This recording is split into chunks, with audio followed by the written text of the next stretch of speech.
Welcome to the ADLR Podcast, episode 103, where we talk about Demon Slayer, Galaxy Quest. Yeah, you heard, I'm late to the party. And Red Dead Redemption 2 story. I already said it, I'm late to the party.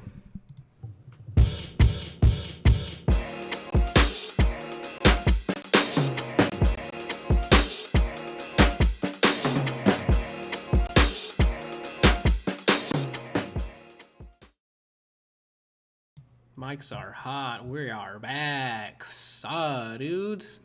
Dude. To episode, again, 103.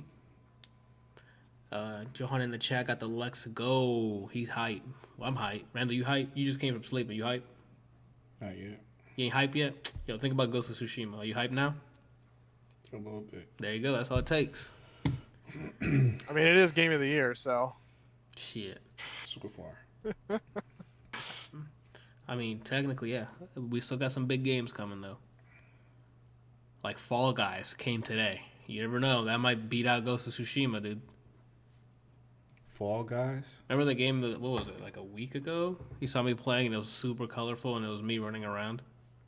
Oh. The game looks like a lot of fun. No, it is. I can confirm from that technical test, it's fun. Did it actually release or is it still in a technical test? Today released, but they have so many people trying to play, it swamped their servers.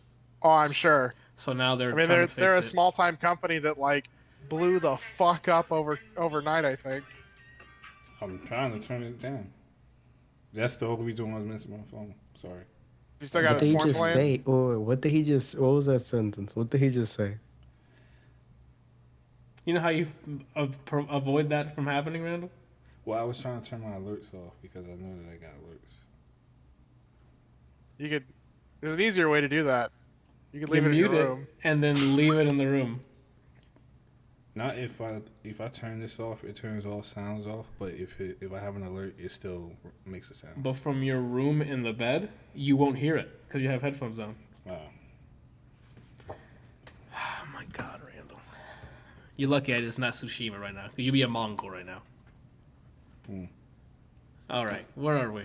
The hell? Don't throw water, Brian. All right. I was gonna set you on fire and then cut you.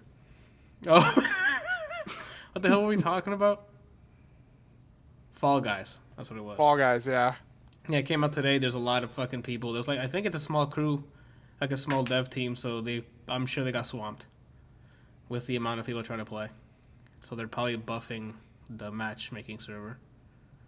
And the Vampire Slayer. It also doesn't help that they freaking gave it out for free on PlayStation. So, if you have PlayStation Plus. Is it crossplay? I don't think so, but I hope they add it because it's not really like a Twitch shooter. So having that battle royale kind of game with multiple people or platforms, that'd be pretty good. Yeah, that would be one I would think would be really awesome. Crossplay. Yeah, it's just MXC or Wipeout in battle royale form. It was fun, man. I only played like 20 minutes because that's all I had enough time for because the technical test ended. And then this weekend I was going to play with Janiana, and I'm like, oh, it's Sunday. Let's get it popping. I loaded it up, hit play, and it's like, yeah, the technical test ended, bro. Uninstall this. And I'm like, oh, well, good thing I got this microphone out, the headphones, everything set up. Anyway. What's today? Mine already installed. Yeah, I got it. After this, I'll probably end up installing it, and then we'll sort out when we play it. I clicked install, instead of being 3 gigs, it was 1 gig, so. Oh, maybe after the download it extracted into 3 gigs. Perhaps. Who knows? Oh, I'm recording. Oh, this is what people call a podcast. So, we have am I boring you, Brian? No, I'm just constantly sleep deprived. Get some sleep. Fuck. That's easy. You just close your eyes. Look. I was slept. Whoa. Whoa. We got Kelsey down there with his first partnership with Under Armour. Yeah, I wish, man. Wouldn't that be amazing? Bro, you'd be swimming in it. You'd be like, yo, the fuck do I need to be on ADLR Podcast right now? I could be talking I'd get swole just to stand here in the... I'm not going to lie. If I was swole, I wouldn't wear a shirt. I'd just be on the podcast with just... I'd be like Terry Crews, just pumping the pecs the whole time and just be like, yeah, that's how we do this now. We'll do that, dude. We'll record it offline so I don't get DMCA, dude. We don't have to worry just about paste these, and then you should be fine. My neighbor, he kind of reminds me of like a high school jock, that just like he just never stopped being a high school jock. Okay.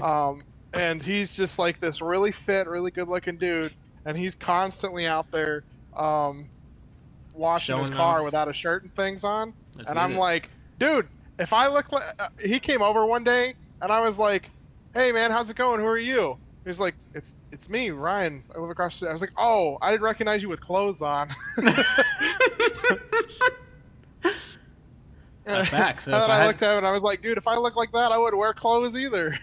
Those are facts. Like the only thing stopping me is my hairy ass body, bro. If it wasn't for that, I'd be out here just. I don't wear clothes now, so the only reason I have clothes on now is because it's against the TOS. whatever that one. Yep. I sometimes wear a tank top, but that's probably it. And that's rare. On a stream. Johan in the chat says he's sponsored by Echo Unlimited. Congratulations, dude. That's quite a catch. I don't even know if they make stuff anymore. Randall, what's the last time you bought anything Echo Unlimited? High school. What color? Red. It was a white shirt with red lady. You were close, Brian. It had red on it. Anyway. What the hell are we talking about? This is going to be one of those fucking episodes, man. We had quite a day, and I'm done. Oh, he just lost his sponsor. They come and they go, man. You know what I'm saying? Congrats, dude. Congrats, dude. Yo, Randall. So what'd you do this week that got you so tired that you lost all hype, even though you finished Tsushima this week? Honestly, don't know why I'm so tired. That's a good question. I root for you, dude. I haven't really been staying up late. Are you getting your beta alanines in, or? Clearly Yeah, not, I've been Anthony. taking my vitamins. I don't know what it is, to be honest with you. He You might just, have to go he for just a walk. told you what it was. Just being it's stuck in there, just looking at porn all day. Like that's you gotta. I mean, I left the house today Okay, where'd you go? to the gym. Oh, you went to the gym. Look at you. What'd they make you do? Like, do they have to bring in the same as everyone else? Covered mask, towel, hand sanitizer, everything. Well, they take care of that sanitizing part. You just wear a mask and gloves. So, I mean, how much you benching out? 300? No. Why not? Because it's been a long time since I've been to the gym. That's not a valid reason. If you don't want to be You did injured, 600. it is. So you do 400 now. Okay. I've never even done 400 in my prime. Speaking of Prime, if you have Twitch Prime, you can just give your sub here to this channel every month.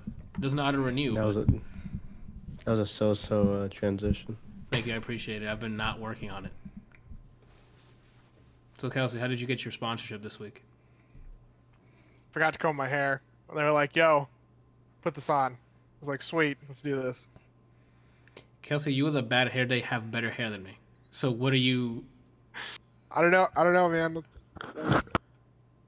Yeah, that's stylish. No, that passes better than what I got going on. So It looks like he was walking down the street and above him, a baker tripped and just threw a whole chocolate cake out. And it just happened to land on his head. I mean, it actually looked better before I put the hat on, but because I tucked the hair up underneath of it like that. But it's short to the point where I could easily comb it over, but certain parts of it still just fluff up, and so I just like whatever. I don't feel like dealing with it. Gotcha. Johan in the chat says he doesn't even brush his hair. I mean, he got options though. He got long hair. He can like style it however he wants. So must be nice. You men with your hair. I'm gonna grow up to be Vin Diesel or Bruce Willis. Jacked as shit and rich. No, that's The Rock. We'll see if I get to The Rock's level. Speaking of which, you guys see that Fast and the Furious game's coming out this week? No. I think it's Fast and the Furious Crossroads or something. Boy. Another Fast and the Furious. No, it's a game. Oh, Yeah. The one that they announced Why? at the Game Awards, right? What is there Yeah. to do? Like, I saw Vin Diesel quotes. Yeah, I saw there was like the trailer today of like there's cars, there's some I think it's racing. I don't know if it's just missions and stuff. Like they have things from the movies like the wrecking ball coming in, all this other stuff from the movies. I guess they have just set pieces. I don't know. Skippy says he's gonna be the first one in line. He wants this shit. No, please don't. Don't. Just don't give them money in the hopes of like, oh, they want more of this. They're already destroying the movie theaters with their yearly family movie. It's about family. Nah, I'm done with that. And then Shaw and Hobbs came out, and that was fine because I got to see Jason Statham kick people. But then after that, I'm like, Isn't it Hobbs and Shaw? Shaw and Hobbs. I'm not trying to get DMCA, Brian. Oh, Keep up. Fuck. Yeah, but then it was okay, and then it just turned into The Rock beating the shit out of everybody, and I'm like, I've seen this for like 6 years of my life in WWE/WWF. I was in the middle of the conversion. Was it 6 years? Probably less than that. We had our phase. I don't know. Who cares? Anyway, Randall. That means I'm about to talk about. Oh, woo! That means I'm going to talk about something serious. You hear me? Like Red Dead Redemption 2. Oh, so you beat it? Yeah, I finally finished it. About I was fucking starting to time. think that- Only took you like 3 years. Well, you have to keep in mind, like, I played a little bit of story mode, played a lot of the multiplayer, played a little bit of the single player, more of the multiplayer. Like, I was bouncing between the two. And then, yeah, after I finished, what was it? Tsushima, I think it was. I'm like, let me keep this feeling going. Let me start finishing more games, you know what I'm saying? Get back on that track. So I'm like, let me go ahead and finish Red Dead. So, finish Red Dead. And that last part kind of lasted a lot longer than I wanted to. Anybody here gonna play it? So I'm gonna spoil it at this point. I don't ever play the story mode for Red Dead. Kelsey? I don't care about Red Dead, so I Randall? just watch you, but I didn't get to watch. I mean, Randall saw it. What am I talking about? He saw what happened. Yeah, you know I don't do dirt. You don't do dirt? No. You got it. So you play as Arthur Morgan in a group of Wow. outlaws run by Dutch Vanderland. And you guys you're running from the law and a rival gang called the O'Driscolls. And I forgot the other guy. There's a guy who sent like a personalized army against you, like a personalized. I guess it's the law, but they're like mercenaries. I don't know what the hell it is. Anyway, you go through this whole. You start meeting the gang members. All of them are actually pretty well written characters. You start getting to know each of them, doing side missions for all of them, bonding with them, if you will, while doing some crazy shit. Like you get drunk with one of them, and then you end up like getting a tattoo and ending up waking up near some fucking lake. It's all like seamless. Yeah, it's all like the story, like the events and the story feel so like not scripted, if that makes sense, and how you approach them. Like after a while, you could start seeing like the same shit. Like, oh, this lady's probably gonna try to fucking rob me as you're riding down from town to town. And she's like, oh, help me, and you stop for a bit and be like, yo, what's going on? And she's like, oh, something, and then she like pull you off your horse and take your horse, or she'll try to shoot you down, or a group of people come out from the woods. And then there's somewhere like a guy's on the road with he's trying to fix something on his horse. So he stopped by and, hey, do you need any help? He's like, no, I got it, mister. And the horse just decks him in the mouth and he dies. And then the horse runs away. And you're like, what the fuck just happened? And you're just like, okay. But there's something tricky with that, because sometimes most of the time I just keep riding, and once of the times I'm like, let me go just loot him, right? As that's happening, someone else drove by and it says, witness, murder. The horse killed him, but they think I did, so they're now running to the nearest town to go fucking put a bounty on me. The horse is actually a serial killer. That's how he gets off. So I end up chasing the person and lassoing them and be like, yo, don't fucking tell on me. And then it's like, okay. It's a way to stop them from putting a bounty on you. Or shoot them. Depending how far away they are, when they start like, oh fuck, I gotta go tell the cop. That determines their fate. If they're close enough where I can last them, I'm like, oh, I'll save their lives. They're too far away, that repeater's coming out. That rifle's coming out, and I'm gunning them down. And that repeater's Shoot him in the coming out, face. but it only says it once. Yo, tell you what. Fuck. Voice acting, speaking of which, is awesome. Everyone has that cowboy/southern voice. Like, Southern drawl. yeah, it's on point. It makes you want to start talking like that. Like that. You check all my stream archives. That's what ends up happening. Honey, I'm coming. No, Did I I don't think. say that? No, Arthur Morgan did not say, "Honey, I'm coming." Not at all. None of that. You sure? You didn't be at all the side missions, though.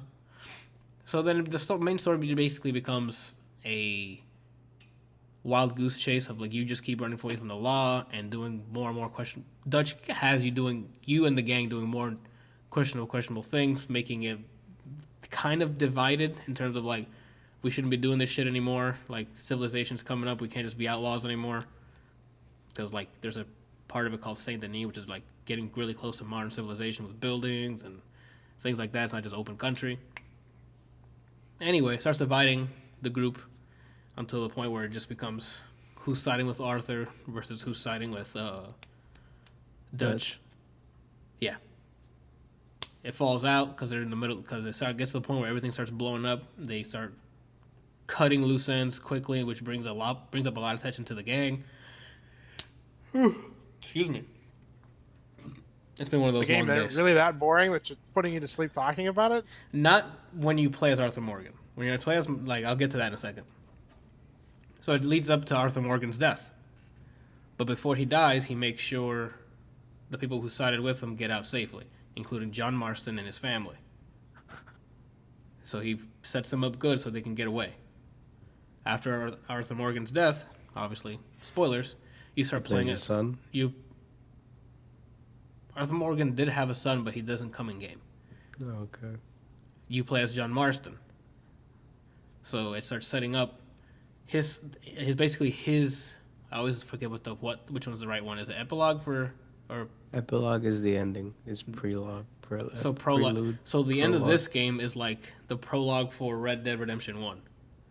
So you see how Marston gets the farm, how he gets everything, how he gets Abigail back because he runs out on him because he just can't get that outlaw out of him, and that's basically the last act is him becoming a family man, ranch boy, whatever you want to call it.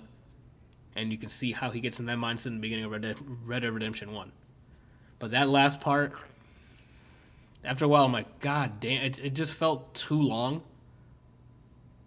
Granted, you still do a lot of things, like you do bounty hunter missions with Sadie Adler, so you can start paying off that farm you bought and shit like that. But it just becomes like you're playing his life instead of getting snippets of it. So for me, after Arthur Morgan died, it just started to become taking too long to just wrap up. So I'm like, okay, I get it. This is the arc he's gonna have before Red Dead Redemption 1, but you like, boy, do you sit through it. Not that it was boring. Not that like the voice acting wasn't bad during that time. It was just I was checked out. I was playing as Arthur Morgan the entire time. He met his fate.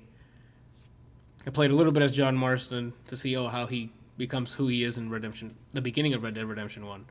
But after a point, I'm like, oh, okay, another like ride into town with my dirtbag kid, who just wants to read books all day and somehow cheats at horse racing. Like, I don't know what he does, but he knows how to spawn trees. That's it. Like, story was fantastic up until that Arthur Morgan for me, and after that it kind of dipped, but not in like he could just turn it off. Like, it's still good story writing, but like it's not, or character development, but it's not like. So how did the game end? Did you say that? You basically get to a point with John Marston and them where remember that fallout where Arthur Morgan dies and Dutch and Micah leave. Mm-hmm. We get wind of where they're at and we go and kill them. And once we kill them, it ends. You killed Dutch? Yeah. No, wait. I think he just walks away. We kill Micah for real. I think Dutch. I think this when Arthur died, he just walked away. He went the opposite direction. Yeah, and then Marston started living his life, and as he started living his life as a farm boy and getting land and all this other stuff, Sadie finds him or hears word about where he's at.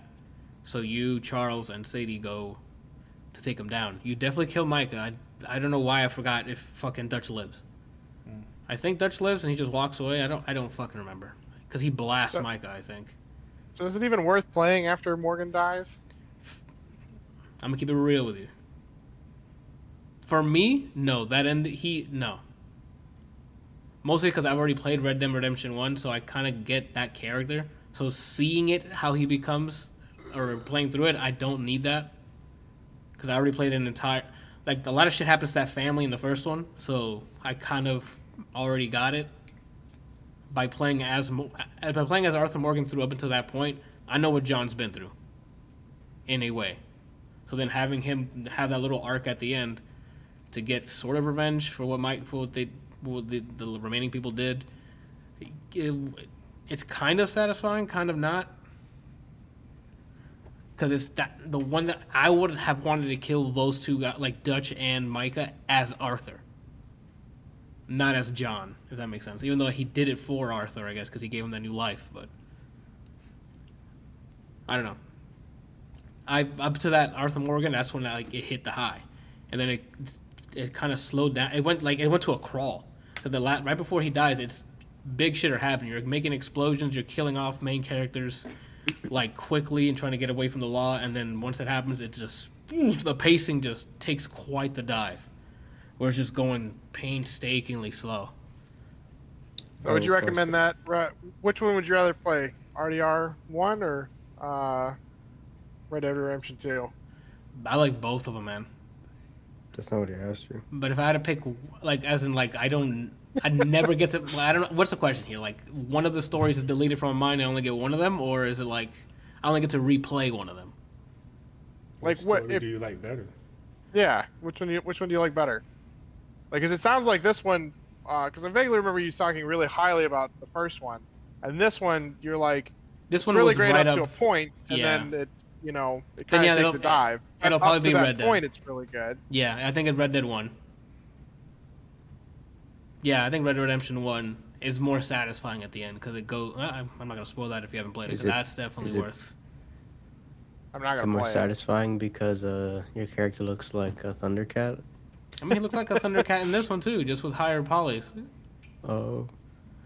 But yeah, in the first one, it's like a family thing. Like you, as John Marston, go through and you get into shit, but you sacrifice yourself so your family can keep going. And then your son knows about this, so when he grows up, he goes to go get revenge. So the same way you play as Arthur and then play as Marston here in the second Red Dead Redemption 2. In Red Dead Redemption 1, you play as Marston, like you're continuing. He dies, and now you play as his son years later. And his son takes revenge on the guy who got him fucked. It sounds like they could have just broken it. They could have just ended it when Morgan died, and made a whole new game about his kid getting the revenge. Well, I mean, in Red Dead 1, that's not Arthur. Arthur's kid doesn't avenge him. In Red Dead Redemption 1, you play as Red Dead Redemption 2 takes place before 1. Okay. So you play as John Marston up until this end, like that part that I'm like, oh, it's kind of slow, but that leads into the beginning of Red Dead Redemption 1. Oh. So you play as John Marston up until he dies there, and at the end of Red Dead Redemption 1, you play as his son. And then they end it after he gets his revenge. Gotcha. Which, again, this story kind of helps that story because there's an arc where the kid gets kidnapped, and now you're out trying to go find John Marston's kid. So you know, like, there's more things tied to it, where before it's like, you just know where he started. Now you kind of get a little bit more before that, but I got that without playing as him in 2. Because you're just part of the gang, and whatever happens to one of the gang members, you're in it. You're there to help them. Like Mafia, Randall. Whew. Speaking of Mafia, I can't wait for that remaster to come out. And that's it. I don't know. I do like Red Dead Redemption 1's story better, but this is not something to be like, to scoff at. The story is actually really good. Up until Arthur dies, and then that's when I'm like, okay, the pacing kind of slows down a bit. But up until that point, man, it's dope. Go ahead, Brian. What dragged on the most unbearably? Last of Us 2 or Red Dead 2? That's a good question. Last of Us 2 dragged on a little more like in a worser way. That makes a worser way. Worse is not a word. Yeah, in the worst way. Sorry, I said that. I'm like, that doesn't sound right. Nerd. You just call me nerd. Nope. Okay. But yeah, because I mean, like the end of Red Dead Redemption 2 is a slower pace, but it's still character development in a way that makes sense because a good part of it is he was left by Abigail, which is his wife and kid, so he has nothing because he never changed his way, so he starts to slowly try to become that dude, and you start doing missions that help that or push that character in that direction. Whereas Last of Us, at their point, I'm like, why are we still going? Like, we were at peace here, and then now it's been kind of forced. Like, oh, wait, we gotta go, keep going. So, I don't know. And that's Red Dead. Alright, now we're gonna go from shooting and tooting to Switching from one quest to another. Pretty much, but chill vibes. No, we're not doing Galaxy Quest yet. Damn it. I'm doing that after Brian talks about Greece. Greece. Oh shit. Yeah. So. Gris. It's basically Spanish for gray. Let me see. So boom, right? I was like, I need to get through my backlog of games. I was looking through like 90% of it's RPGs. So I'm like, I'm not gonna make too much of a dent if I play now. And then I saw Greece just sitting there, and I heard it was short. So I was like, you know what? Might as Let me well. start it. Yeah. Boom. So boom, I loaded it up. Yeah. So boom, load it up, right? Because it was already installed. I knew I wanted to play it at some point. Okay. So right off bat, there's no talking in the game. As in They like don't any really- text? No talking. Okay. I don't know if you mean like voice acting or like dialogue. Anthony in told you general. to shut up. Hey. The only voice you hear is singing. Okay, the game starts and like you're in the air, and then this singer, it seems like she loses her voice and she slowly spirals down to the land, and while doing that, all the color in the world fades, and she's recovering, and then Wait, sorry to From interrupt, there- Brian, but to what color? what? What it fades from color to what? Everything's gray, Whoa, like the name of the game. Go ahead. right? So then Trash joke. Just keep moving, Brian. Just keep it moving. the rest of the game is basically it's platforming to a game that, even though you start in like a low point, it's still gorgeous. The music throughout, beautiful. They did a good job with the score, where even though there's no fighting, so it's not like Mario where, hey, look at the Goombas. It's a platformer, but you step on their head, they're gone. Hey, You're just traversing for the most part. Yeah, you're just traversing. But even there's parts where, let's say, when you get to a certain area, when you unlock, so the way they do chapters in this game, it's not like, oh, we don't go to chapter 7, we don't go to Ravenholm. You'll basically go to the equivalent of like a Chozo statue from Metroid. It's a broken hand that's like this. She Okay. steps on it, she starts floating, and she basically unlocks a color for the world. Oh. So the first one you get is red. And there's a part where you have to get from building to building because... So the music will be playing, some kind of piano, and then it'll slowly ramp up into like a really eerie, like, what the hell's going on music. During that time, sandstorms come and like, you have to like, they push you back if you're not in a safe area.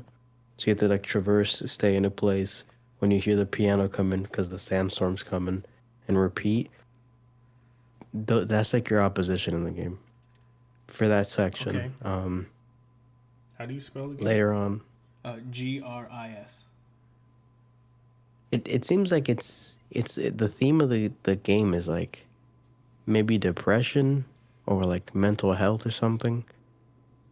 because she stopped singing, like she choked. She was like this, and then throughout the game, I guess the ongoing opposition is like just a black entity, and it starts as just butterflies. Like sometimes you'll fall into an area and you lose all the color, so like, and then there's just black butterflies, just following you, and then later on, they become different things. The butterflies. I don't. Instead Okay. Yeah.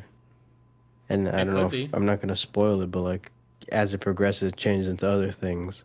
Got it. That's relevant to her, or I guess maybe the creators. Yeah, I guess because there's no talking, so it's all interpretation. It's driven. Yeah, it's just driven by color being added to the world and just the music. The music keys are like the way they scored it for certain areas is just. I guess that's what tells the story. It's like ink and watercolor. It looks really pretty. Yeah, in the game, like visual, it's just like chef's kiss. Chef's kiss. Yes, that's what people call it. When you kiss the asshole and it explodes. And explodes, yeah. Got it. And the music, like I said, just gorgeous. I feel like I kind of got lost in it. Normally, with these kind of games, I usually try to get as many things as I can get, collectibles. But here, I was just going the straight and narrow. I didn't want to overextend my journey in it. Yeah, I didn't rush it either. But it's definitely just an experience. Oh shit! To play this game. Is this one chasing after Journey? I mean, I never played Journey. I'm not gonna only mention this game for 7 years straight. Oh, we never know. Did you play this on Switch or PC? PC. It's on PC, so if you wanted to grab it, or we can share, he can share his library if he needs to. Yeah, if you wanted to play it for free. It was on both. Yeah. Yeah. Anything else, I guess, is a spoiler, but you would pretty much interpret the story the way you want, I guess. But gotcha. Just beautiful. The music, there's a space area, and there's a water area, and the music and just visual for those is just. Does the platforming change depending on those areas? Like if you're in space, is it like low gravity? Is it in the water? Is it harder to jump and stuff? Or to progress to certain areas, you specifically have to platform to find these little orbs. When you find these orbs, like there'll be like statues, like you have to have these many orbs to get an ability, right? So the first one you get certain, and you walk up to this thing, you float into it, ability gained. You can now. Your dress turns into like a square and you're as heavy as a rock. So now, if something's trying to push you away, you hold the button, become rock dress. You're more resilient. Got it. Okay. I was gonna ask. Let's get some mechanic talk here. So yeah. So each the section, platforming doesn't just get dull. It's like they actually add platforming stuff. And like maybe there's areas where you have to double jump. So I'm assuming you get a dress that you can double jump with or glide. Your dress never changes. It's just you get abilities with what you have, basically. Oh, okay. So like the dress that she had, she just became like a square. Okay. What else I was gonna say? It becomes the craziest thing is like, so she has blue hair, right? Her skin is like. Maybe like she's like kind of light tannish, like very lighter skinned, and her dress for the most part is like a reddish gray kind of. Like it's not full gray, but there's like some more earthy tone to it.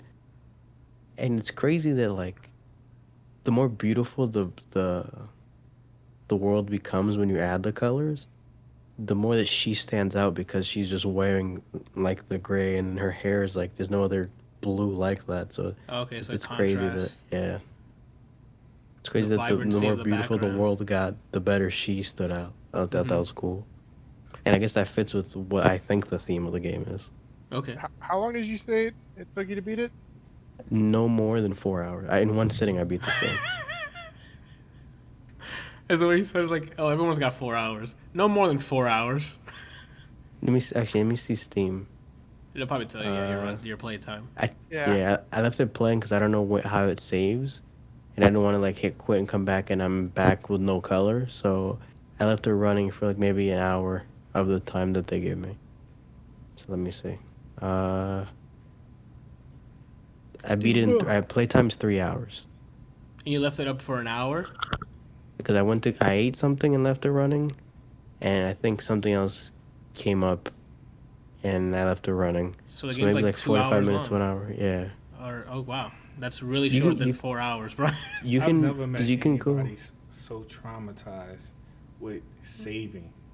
That Brian just leaves it running because Yeah, he's like like, no. that's like 16-bit console junk you would do. Like you would be at a certain point in the game, and you didn't want to lose your spot, so you would go to school, leave it running, and come back home, and then continue playing. Yeah. Brian needs to at this point. Brian's gone through some save game woes. I don't trust anything but myself with saves. Hey, I But understand. it'll probably take longer if you went and try to get every collectible, but I didn't want to prolong it. One of the few games where I didn't want to get everything. I just wanted to enjoy it at the pace that it seems like is the basic pace. And I bought it because it was pretty, and I'm glad that I actually bought it despite me not liking platformers, because the platforming is like secondary. The Like vibe the game is is just primary. so pretty. Yeah, the experience is prominent, and then and also you platform sometimes. Does Or the there's music some match- Does the music match the how the background changes? the music kind of changes with every chapter, kind of. But the music, there's definitely cues to it. So like I said with the sandstorm thing, it'll be like a piano little medley, and then after a bit you hear it becoming like more eerie and more uncomfortable, and then that's when the sandstorm comes. And then you hear it die down a bit, you're safe again. Oh, so it's mechanical cues. So it's like, oh, you got to go hide or make yourself heavy so you don't get pushed. Yeah, it's just I just enjoyed it. I enjoyed it Okay. there. I was surprised by how much I enjoyed this, despite it being a platformer. I mean, well, So now Even you if you definitely recommend it. Yeah, even if you don't like platform, I don't like pure platformers. I think they're outdated at this point. so that's Mario Odyssey. I don't consider that a pure platformer. I don't know. Brian, get the fuck out of here. What do you mean? Get out. Is dress up in the game? You can change what they're wearing. Well, you named this episode of the podcast already. Look at the Goombas. There you go. That's the episode. That's the name of this one. Yeah, and I'm pretty sure the game's usually cheap. I don't think it's more than $10. I thoroughly recommend this. That's pretty. If you're just looking for like something for your senses. Was he about to say something? I cut him off. No, you said it's like it doesn't cost much. It's $10, and Randall whispered, "It's pretty steep, man." Let me check before I, I lie to mean, you when guys. Skullgirls is only $6.23 with the DLC, like Yeah. Okay, never mind. It's $17 right now. Ooh, he okay. So it's not $10. Now you can I say got it on Randall. sale. Yeah, pretty steep. That's pretty steep. But yeah, this is you're not buying a game. You're kind of buying just like A vibe. a sensory experience. Oh shit. Look at the Goombas. If this came out this year, this would probably be top 3 for my games. Oh wow. Well, what's your list look like? Right now, let me see. I don't even know what's on it, to be honest. And I don't add things I don't like Got just to fill the thing. Got it. So let me see. Where's my list? There it is. I have Oh my god, it's gonna be like 3. 1, 2, 3, 4. I have 5 things. 1, 2, 3, 5 things on my list right now Okay. that I Where's- enjoyed clearly. Got it. You said you prefaced it with that. Have you guys been keeping track of your Yeah. list? Speaking of which, I have. list for Okay. what? I Top only have 10. 2 movies from this year. I don't know that you're, I've watched you are a movie from this fucking year. slacking. Oh my There's god. there's nothing I want to watch, you know. Well, I mean, that's fine. I mean, that's fine. That's also fine. And music, I've just been You're a muted, whore, Kelsey. stupid sluthead, dude. There's so know. many. I have such a backlog in albums that it's like embarrassing to say that I work in music.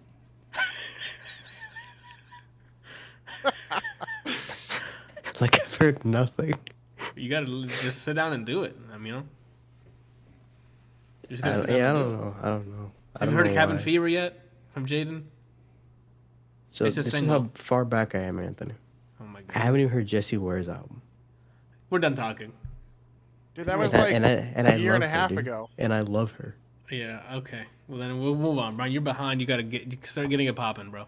I finished Grease, dude, and then immediately to like reward myself, Immediately loaded up Hades. Oof, I haven't played that in a while. I need to load that up. I gotta set up some stuff though, because we're gonna be doing SCP soon. So I got the dedicated server stuff. I just gotta configure it. You should look up look into a game called Deceit you might like. It's free to play and it's like a who's the monster kind of thing. Oh yeah, you guys told me about that. I think you guys talked about it on Discord before. I mean, I'm down to try it. But also, Janiana wants to play Left 4 Dead, but with I think either Lord of the Rings mods or some mod where it changes what the zombies are and stuff to make it look like either the Lord of the Rings or Harry Potter or something. I forgot what it was. That's only 4 people, all right? Unless we do versus. I love all the mods that they came out with for Sekiro. You know, like you could play Woody. as Shaggy. yeah, And Shaggy I Shaggy's one saw of them. too.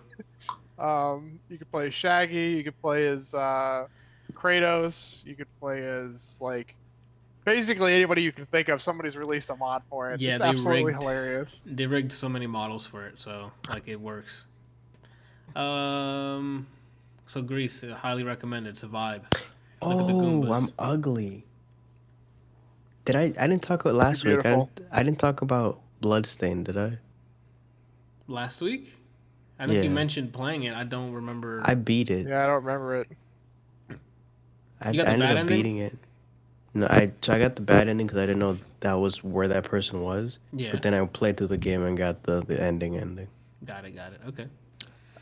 I mean, I can keep it short since I didn't add it on here because I'm a failure. But Hold on.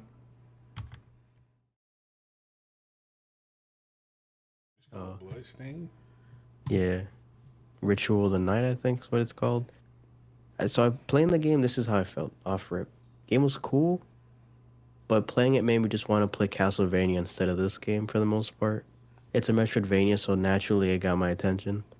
It's made by the same guy. Yeah, but Alucard, the world of Castlevania, from what little I've seen of it, was way more intriguing. Like it got to the point in this game where I didn't care about the story. I was just like, let me just check every room possible. Got it. That makes sense. You were just So, playing. You were just playing a game. Like you're just I clear. stayed for the Metroidvania part. Yeah. I guess this is kind of a spoiler. Multi-stage boss fights are so lazy. I fucking hate hate 'em. them. I I hate 'em. can't. I absolutely cannot stand them. Like we've talked about this a couple of times on this podcast. I cannot stand multi-stage boss fights. Like it's there. Don't get me wrong. They can be tastefully done, Yeah. but most of the time it's like this is really stupid. It's just a cheap, easy way for them to like extend a cutscene or show something off or whatever. And it's like, no, just let me knock the shit out of somebody and move on with life. Nobody cares about the fact that this guy, didn't power up fully like in Dragon Ball Z. Every time. You gotta Like, face. just You have to fucking face go. Perfect Cell. All right. You can't just fight Cell at Form 2. You gotta fight Perfect Cell. Or those times where, hey, you beat that boss, but then they shoehorn another form or just another person, and if you die, you do both of them again. Get out. You know what I mean? I can't believe like I'm giving praise to. I don't like From Software games usually, but from the ones Bloodborne. When they would go to phase 2, you could still beat the shit out of them. Yeah. So you could still actually fight them and Yeah. they'd lose health. Yeah, so In like Bloodborne.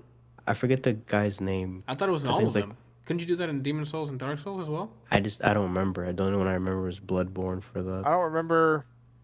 Like I think the only two-stage boss that I can think of at Dark Souls is Ornstein and Smo. I know we have Johan here, and he's like our resident Souls player. So I don't know if he's So watching. like for anymore, Bloodborne, that I can remember, there's a boss that is a hunter, like your character. And when you get him to about half health, he like succumbs to his bloodlust and becomes like a werewolf. While he's transforming, you can still beat the fuck out of him. So you can kill him before he finishes transforming. I think so. I don't know if he's watching, but if he does, he'll mention it in the chat.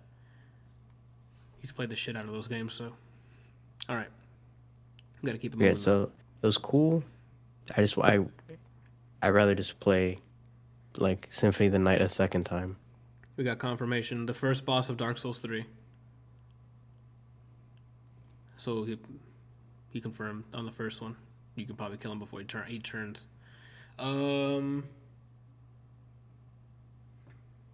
Bed of Chaos, is what he said in the chat.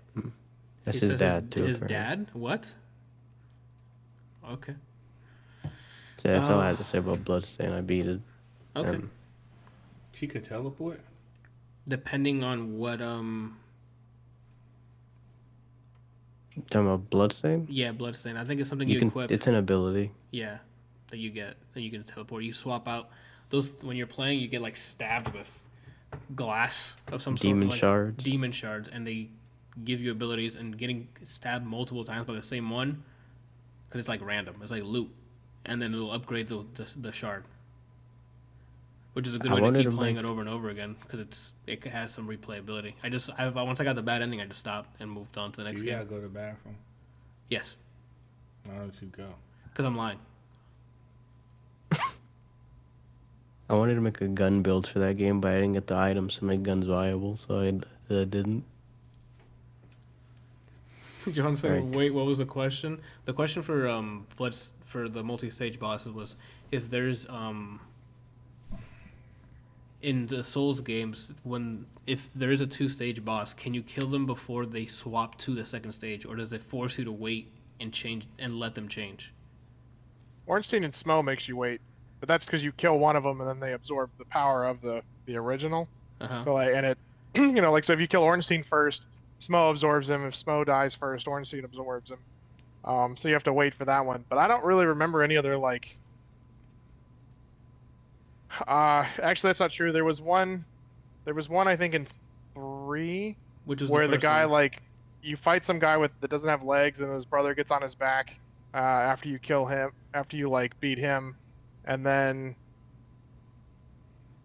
Yeah, Johan confirms as well. The tutorial boss for 3 and the big knight dude, you can swing at him while he is turning. Big Knight dude. Believe me, I I don't don't know what what he's. what game what Big Knight dude. There's a Big Knight dude in almost every single Souls After that, game. I mean, after that remaster of Demon Souls, that's a knight dude. He's Tower Knight. He said the big knight, dude. So Tower Knight, right? I don't know. That's the only one I know. With the huge fucking shield that you walk in and you're as big as his fucking pinky. They didn't say Demon Souls reboot remastered was a launch game, did they? I don't think they put a date on it, but I don't remember. Okay, I don't remember that. I was just hyped for that trailer because it looks a lot better than the PS3 version because it is like a generation old. So having that remaster looks really cool. But I don't remember the date. I don't think I'm getting a PS5 on launch because the only thing that I know was on launch is like that Godfall game, and Spider-Man. Yeah, The but Miles Morales November, game. Anthony. Yeah, this fucking holiday that's the main season is reason. fucking packed. Like with imagine new consoles me spending coming like, out imagine me like spending $500 to just play a game on your PC. on the yeah. Yeah, I mean, you're right. So, do you guys think that this year is going to end on good terms? Because we've had like such a crappy year this year. Yeah. I mean, no. On average, this year's already so far down. Like it sucked. Like, I mean, granted, yeah, we have new consoles. Yeah, we have new tech to play with. Yay, but that doesn't offset the shit that we went through the past 6 months, What's that? 7 months. No, where are we at? We're in Wait, July. I think I August. missed. I don't think I registered the first part of this conversation. What are we talking about? He was asking if he thinks by the end of this year would 2020 turn around.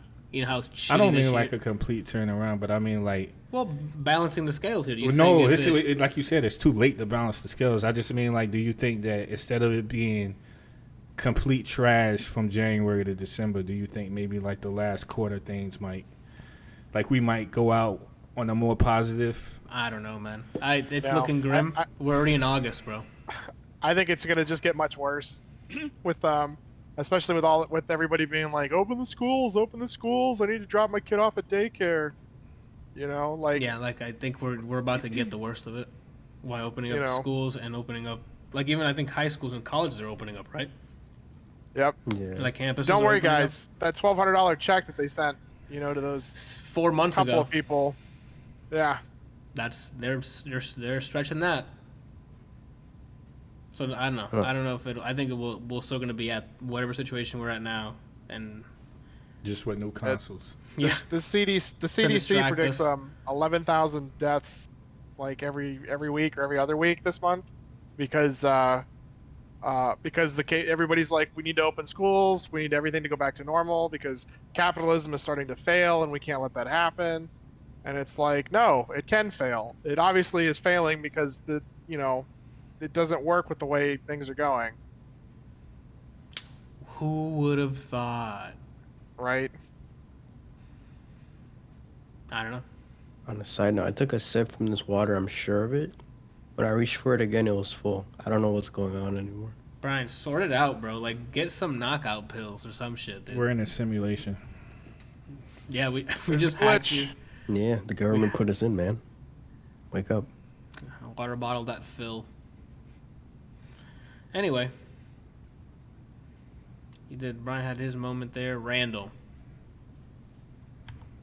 you finished Ghost of Tsushima. What are your thoughts on it? Pretty much everything you said.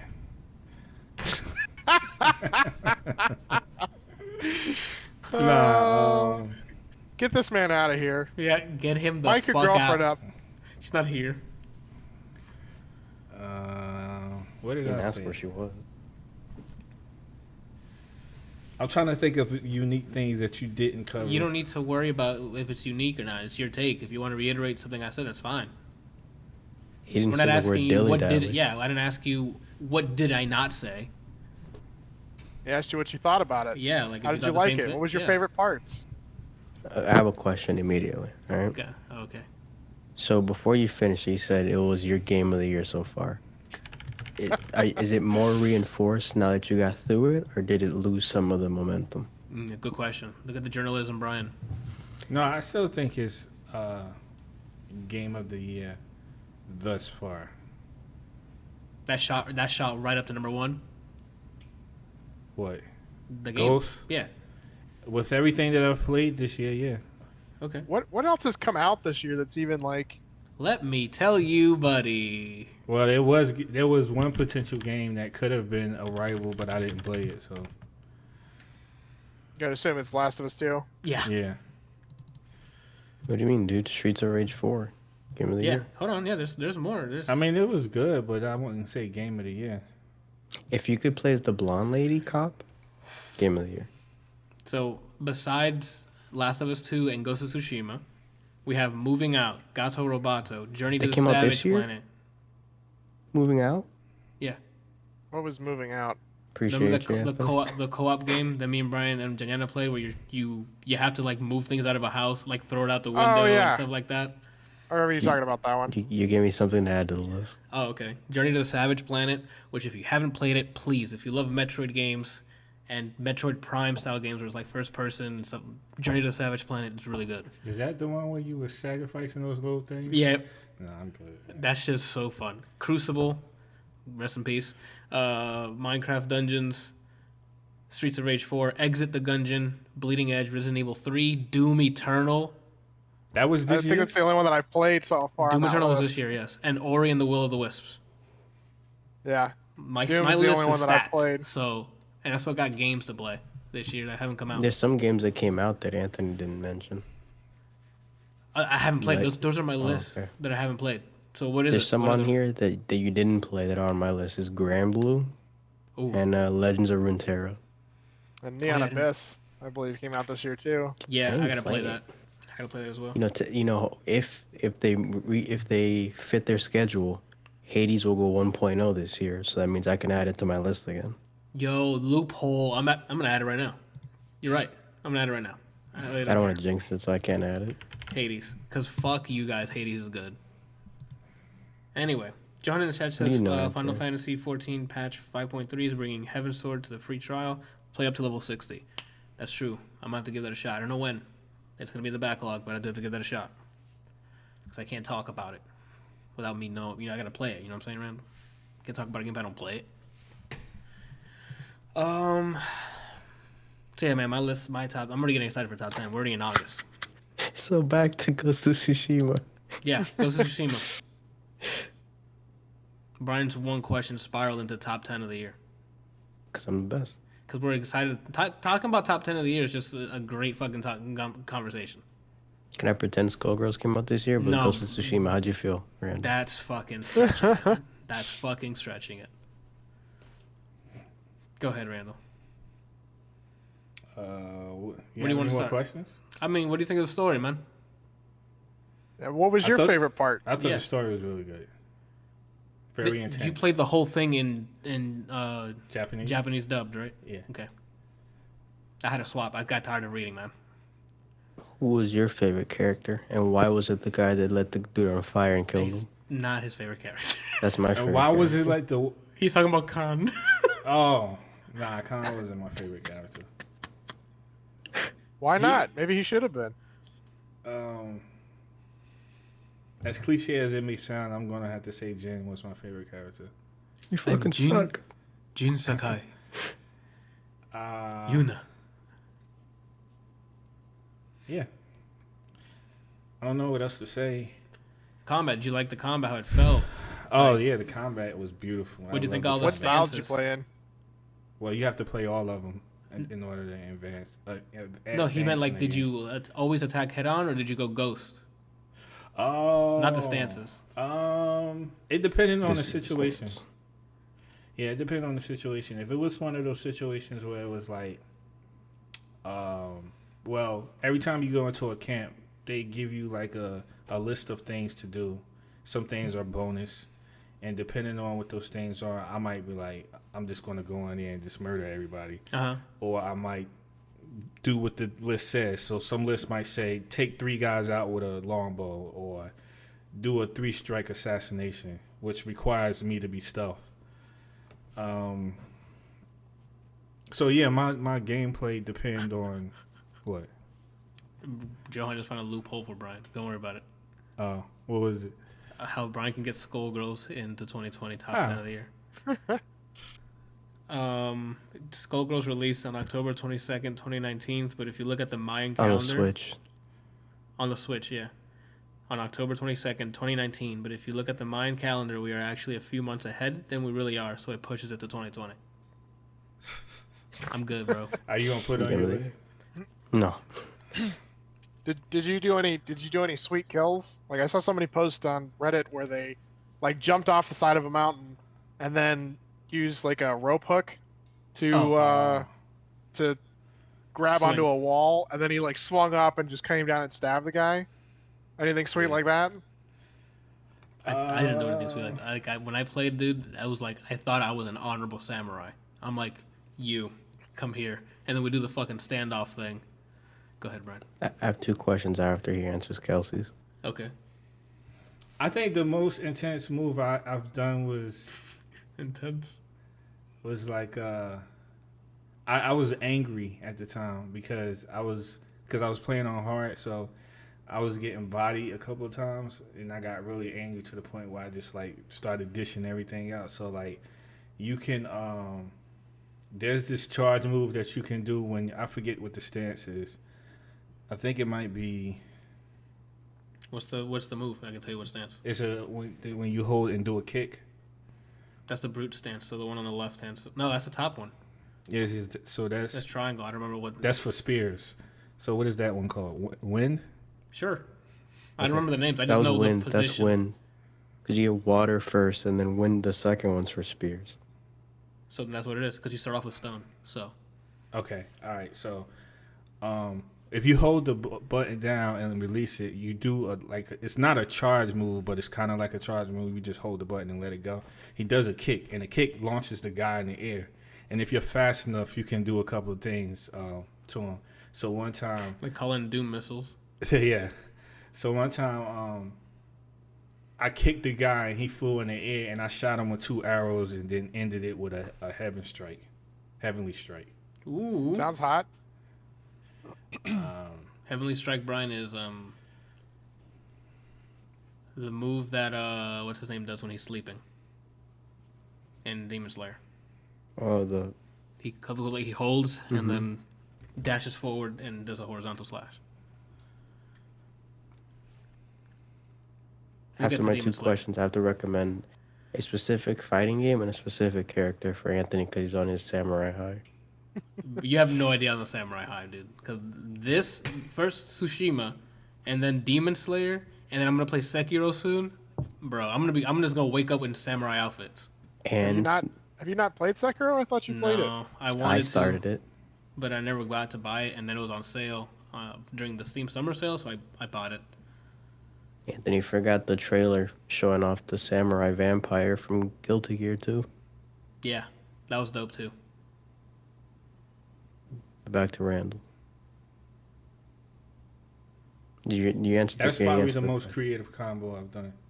I mean, I wouldn't call it creative, but the other combo that I did was fighting the boss, and I just like was doing a bunch of special moves one after the other. Anybody here played Onimusha Tactics? Johan said in the chat. I love the No. Onimusha series, but I never played Tactics. Okay, I never played it. I heard of Onimusha, the series from Capcom, I think it is. Mm-hmm. But I played the third one, and there's another one. I played like 2 or 3 of them. I have them for the PS2. The game was awesome.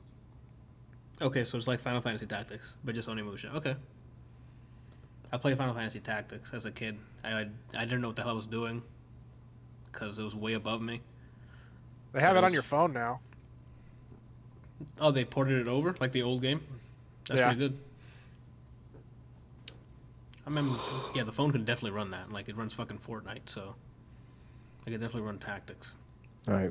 First question. Did you not do the ghost side of the game as much because the story shamed you into not doing it? Initially, yes. Initially, Okay. you know why? Because when you would do certain missions and you did ghost stuff, it would do like a cut scene to make you feel super guilty, man. It'd be like, I don't know, man. You like, how would you explain it? Well, because those missions are you learning to do that move. Yeah. So it's like the first time you do that new ghost move, and it'll always flash back to either you and your uncle learning something, or him teaching you something of the samurai way, and him saying, "This is the way. This is not the way to. This is how you fight people." And you just now finished doing the complete opposite of what he told you. So it's one of those things where he after your parents die, it's not a spoiler because you find out early. He raises you and he teaches you how to be samurai and how to do things a certain way, and in order to save Tsushima, you have to do things not like the Shogun because Khan knows how to fight Shogun. That's how he took over the fucking island to begin with. And now you're learning to do fucking, like, you know how you have those fucking brawlers that throw sand in your eye kind of shit, like the dirty fighters? Like, you're learning how to do that kind of stuff, which is super dishonorable in the eyes of the Shogun. So every time you would learn a new ability that is ghost, or like do something that's not, hey, you come here and we fucking sword battle, and there's usually a cutscene that triggers or something that goes back and is like, yeah, you did this, but remember how you were brought up? Yeah. It's kind of creepy the first 2 times it happens because it's almost like somebody's watching you. It's like, I saw you take that Twinkie. Like, it's real creepy. Remember what Grandma said about Twinkies? Yeah. They rot in your stomach. Yeah. So, like, as soon as you do the move, like, You're like, that was badass. And they're like, oh, whoa, you think it's badass? Yeah. But remember what your uncle did? It cut to taught his you how to uncle live. saying, it cut to his uncle saying some junk like, anyone who strikes from the shadows is a coward. After I just jumped off of a cliff in the dark and stabbed 3 guys. And he's like, that's a coward's way. You must look at a man in his eyes before taking his life. And I'm like, fam, like, before I jump out and kill him, why don't you that cutscene play, you know? Yo, after I did that and the cutscene played afterwards, I am not lying. I stood there in the camp, but I was like, should I be doing this? He took out his sword and he's like, I think it's time. I have dishonored my family. Would you guys play it again and do the ghost side of it? Just to see what the way the differences game are? is designed, you have to do You both. have to make that choice of like, Yeah. okay, when do I use the ghost? Because you'll either have to sneak around because you have to, like, one of the missions you have to place a document in a tower filled with people, not tower, like a camp filled with people without being noticed, or you can't kill anyone.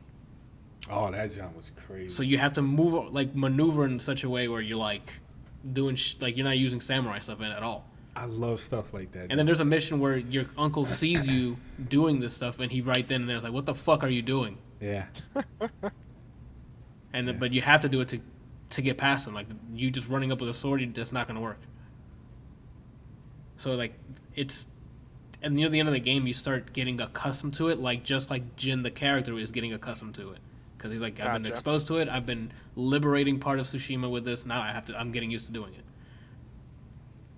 So it kind of works in hand with the narrative, but you can just straight up, nope, don't use any of the ghost stuff, like no smoke bombs, none of that other stuff. You can just every time walk up and be like, let's go, and just do it the old-fashioned way. But it's suicide is what it is, because I think your uncle is thinking in terms of like 1 versus 1, like those duels. Or maybe even 3 guys, which I'm pretty sure he can handle, but it's you versus an entire like camp. a camp. And if they all swarm you, they don't give a shit if you're in the middle of fighting one guy. This isn't Assassin's Creed. They'll just slash you down when you're not looking. Or get shot with an arrow. Yeah. While you're trying gun. to... Yeah, and that's not a gun. There's no gun, Brian. Stop.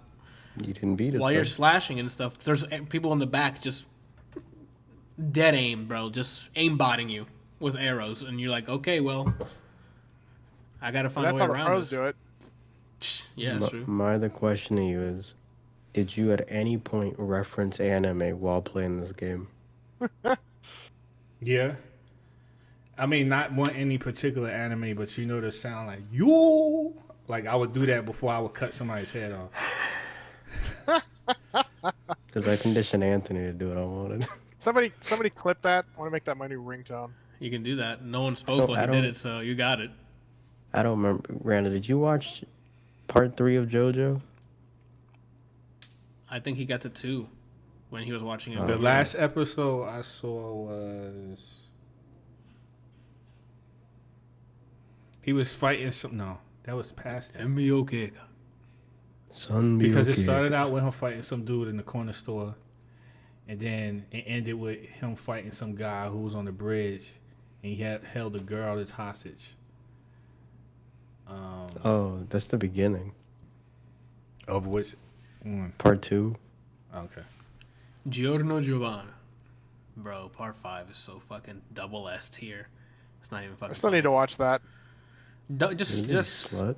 watch part You know, 5. let me not suggest it, because then he won't ever do it. So someone else can suggest it, and maybe he might. No, what you should do is go, no, dude, don't watch that. It's garbage. Just don't even bother. No. Next week is like, yo, I binged all parts of JoJo. What was I gonna say? I love So- the but fight. I'm sorry, go ahead. Go ahead, Randy. But basically, I just had Anthony. I kept quoting JoJo Part 3 enough so that Anthony was doing it when he was. You know how like when you deflect, it slows. If you perfect parry, it slows down time for a bit. Yeah. So then when you get to the end of Part 3, and you hear what's said, that's what I said though. That's...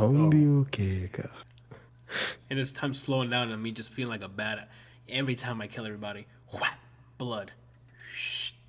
Like the boss that I am, Randall. Uneasy. I definitely love the combat. They did such a great job with that. My favorite part of it is also the environment. Like the artist did to that island with the weather system too. Even when it's fucking raining, it looks great in its own way. And then when it's fucking vibrant, sunny out. So I found out... And I heard the best part about that game was the horse, though. Man, like I didn't hear that. Yeah. So, That's part I'm saying, dude. I found out that the more ghost stuff you do, I think I told you this. That the more ghost stuff you do, how it changes the weather. Yeah, depending on your actions in combat, the weather changes. Yeah. So like if you start doing more, what's it called? It'll more likely to rain. Yeah. That's cool. And then you can I swap. feel like it that with- would be helpful for the ghost. Yeah, kind of. It's like an aesthetic thing. Did you ever play in the Kurosawa mode? No. Well, no, I'm not going to say I played in it, but I switched to it while I was playing just to see what it looked like. And it almost looks exactly how it looks like when you're using, what is it called? You know, when he can, like, sense what people are at. Uh-huh. It's ACOG almost exactly scope? the same. Well, it's more than just the looks. The audio gets like mono. Oh, And, really? like it changes the audio quality to like if it was recorded back in those times. Oh, okay. So at whenever point I'm done with Cyberpunk, and I do decide to get a PS5, if nothing's out, I was thinking of getting Tsushima and playing it only in the black and white. I recommend it. I play when You didn't I even play, do it. I put in so many hours. I swapped from like Japanese dub to English. 'Cause I got tired of fucking what's it called. I played a bit with all HUD disabled for a bit. Then I switched back to the HUD. Then I put Kurosawa mode on for like a couple missions, and then I swapped out of that. I played that game in almost every single way possible, except hard mode. Does he have a tagline? Do you know what I'm asking? Like Like take that, bitch. yeah, just anything like that. You know, like No, anytime he does a kill or something, he says something as he's putting his sword away or whatever. No, he's not like Spider-Man. His sword he does the doesn't- talking for him. Yeah, he doesn't do like he doesn't have like the dialogue like Spider-Man or like Batman or stuff like that. Like it's like a very honorable character having to do these ghost things just to save Tsushima. I'm just sorry, excuse me. I was just Johan's- wondering because like that's another one of those things that a lot of games have been doing lately, where you have like your main character when you do like a certain move set or you kill somebody or you know you do something in the game, and then they'll like shout whatever their little thing is that corresponds with what's going on, you know, and it's like I'm only 30 minutes in. And I already want to break my controller every time I hear this dude say this. And I have another at least 6 hours left of finishing this game, possibly more. Which game? Just like I'm Okay, trying to think how you to. I played something just recently that I'm like, oh my god, please stop. But it like you know when Smash Brothers when they whoever plays Captain Falcon and they spam show me your moves, show me your moves. You know, like they'll like punch you, show me your moves, punch you, show me your moves, and that's all they do. It's like that's what a lot of characters are doing in the games. You know, like especially like the Final Fantasy games or whatever. They'll like you know kill something, and then the battle ends, and then the person that gets the killing blow like says some tagline. I don't You think know, and I was ever- wondering if they had that in this, but it just it gets super fucking annoying because it's like. This is an RPG of some sort, and it's going to take like at least 8 to 10 hours to really like, you know, play the first time through, possibly more. And then, you know, if you go back and play some parts again, you just like 25 hours later, you're going, I fucking hate this character now. You will probably hate Agents of Mayhem. Agents of Mayhem? Yeah, you play as they're all distinct characters, but they have like repetitive audio cues. And that's kind of an RPG because you level them, you unlock skill points and stuff, and you can swap out the characters at any time if you get annoyed by them. But they do that, like where it's just they only have a certain number of lines and they repeat them a lot. Yeah, I mean, I feel like the characters should have like, first of all, should have more than just one tagline, and second of all, there should be like less than a 10% chance that it actually goes off, because I'm just so tired of just hearing the same thing over and over and over again every time. During RPGs, Like you get a headshot or you get like a critical hit or some shit. What was Yeah. I gonna say? No, in Tsushima, his tagline is the enemy screaming in pain as they die. That's the tagline. Actually, usually I hear him say, "Yo, my horse is the best thing on this land." All right, so Did you talk about that? what? Your The horse? No, Bryant Randall. I think I'm gonna like swing at his fucking dog I don't have a dog. anymore. Oh, but what about your horse? it's the best looking thing apparently. It is. Yeah, see, so he said it. It's not. It's not. Somebody the best clip it. looking thing. We got it on record now. I guess Yeah. technically, yeah, you can cut it. So, I think that's it. I don't have any other questions. What else did you? There's not really much to talk about in Tsushima. It's one of those check world kind of things. Anything else you want to add yourself, unless you have more questions? Is it open world style, or is it like Yeah, it's you open follow world. kind of a linear path? It's actually Gangnam style. There's like it's mostly open world, but there's some missions that take a little bit to finish, so it becomes a bit linear. But then once you finish that mission, it opens up again. Gotcha. But for the most part, it's like a typical open world checkmark kind of game. Go finish all these events if you want to, or just beeline the story if you want. or side stories, because there's like character specific side stories that have like anywhere from like 6 to 9 parts. So there's like 9 missions for each character or whatever, side character. I think that if I had anything else to say, it would probably be more along the lines of critiques. Yeah, charms. Yeah, that's what I was thinking about, charms. That was like a wasted opportunity there, in my opinion. I'm So just going to ask, is there anything that you'd like to see changed or done better? Well, yeah, the charms, because like, so the way the charms works is like they're ability enhancements. What? Do you see someone, Randall? He was talking, but no audio came out. He's probably talking to his chat. Oh, Yeah, okay. I mute my Discord when I, talk to Okay. them. I usually just try and type, but if certain things happen, I mute so I can shout out or something. Randall just said Randall got stuck. He's like, What? what? And just stared at you. Because He's I thought he recording was his saying something. You got to keep it moving. Once you finish sentence, you be like, yo, you were muted. And then if he had something, he'll say it. You got to keep the show going, bro. What was I saying? Charms. Charmed, yeah. They enhance your abilities depending on which one you have, but the problem is that the game gives you duplicates of the same charm, even though you did something different, which is very annoying. And then a lot of times those charms aren't even worth it because they don't really do that much of a difference. Like it's not a huge stat boost.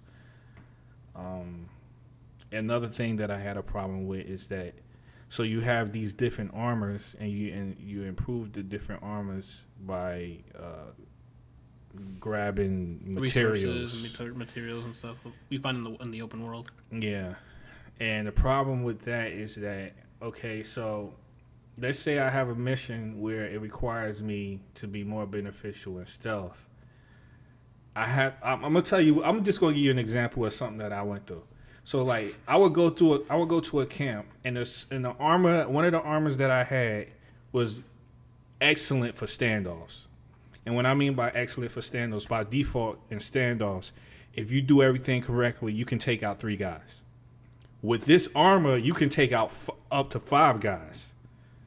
Jeez. And that means that if like you the have whole chain. if you have like, let's say for example, if you have a camp that has 8 guys in it, you've taken out more than half of them, so now you only have to fight 3 guys.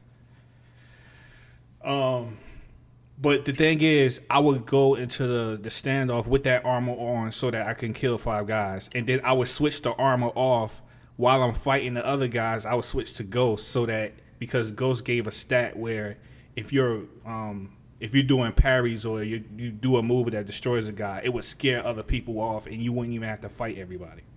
So I'm like literally switching between armor in the middle of the fight, rather than just having loadouts. I feel like loadouts would have been better. Kind of like what Anthony, I think he touched on it when he initially talked about it, where I feel like the stats should have been this like default. And if you wanted to make your character look a certain way, you made him look a certain way, and that's what it was. But the armor had no bearing on what your stats would be. But unfortunately, they made it where if I dress like Ghost, then I get these stats. If I dress like a samurai armor, I get these stats. If I dress like a traveler, I get these stats. Like, I thought it was kind of annoying because I was constantly swapping between armors, like in the middle of doing stuff, just so that I can get the benefit of that armor stat. Especially since you can do the same moves regardless of what you're wearing. So it's not like, oh, since I have this armor, I shouldn't be able to jump up in the air or roll a bunch because it's a heavy armor. They don't care. You're able to do everything regardless of what armor you have. It's just different stat boosts. So why attach it to the freaking armor? It's more like Neo and not like Dark Souls, where weight makes a difference. It doesn't. In this game, you can wear whatever. It doesn't make you faster, slower, unless the stat attached to that armor does that. Gotcha. Which they could have just extracted that and just put it all in it, like a more in-depth charm system. So Talk about it. That's how you really feel about charms, Anthony. The way they use it here, I don't like it. I thought they didn't go far enough with it. They just, here's some changes you can do to your stats, and then just left it. It almost felt like it was like a last-minute feature. there's some stuff in here like the open world, like some of those activities. Like I said last time, the fox dens, as cute as those foxes are, and you can pet them, they do nothing but show you hidden areas that you can just stumble upon yourself and get them. They just like, oh, hey, look, I'm a cute fox. Follow me. Here's a hidden thing that you can access at any time during the game, but I make it easier for you to find it. Wouldn't that be better if I found it by myself? And then sometimes the fox To will have explore? you like run in the middle of a battle. Okay, that didn't happen to me. Yeah, like I would go to where the tree is, where the fox is, and then I'm following this thing, and then right over the cliff, it's like a bunch of people fighting. And I'm following this fox, and I'm like, You might want to take a left here. yeah, Or... you should turn right now, because if you don't turn, these guys are going to see me, and they're going to try to kill me. Yeah. That never happened to Okay. me. That's funny. I don't understand the should've- problem. I used to do that in Halo all the time. Just running should've- across the battlefield. To get that They should have melee. let you tame the foxes, and then you have like an army of foxes, and then you can just swarm strongholds. That's what I would have done. I mean, that would have been cool. It's just there's a lot of the open world like activities and stuff to check mark to get upgrades. They're not games. They're not fun mini games or anything. Like the bamboo one, I liked a lot because you have to like quickly press a button combination. It's like that's pretty fun. It's like a test your speed kind of thing and memorization because the buttons go away as soon as you start. I forgot what else I liked. I don't know. At this point, I'm just regurgitating what I said before.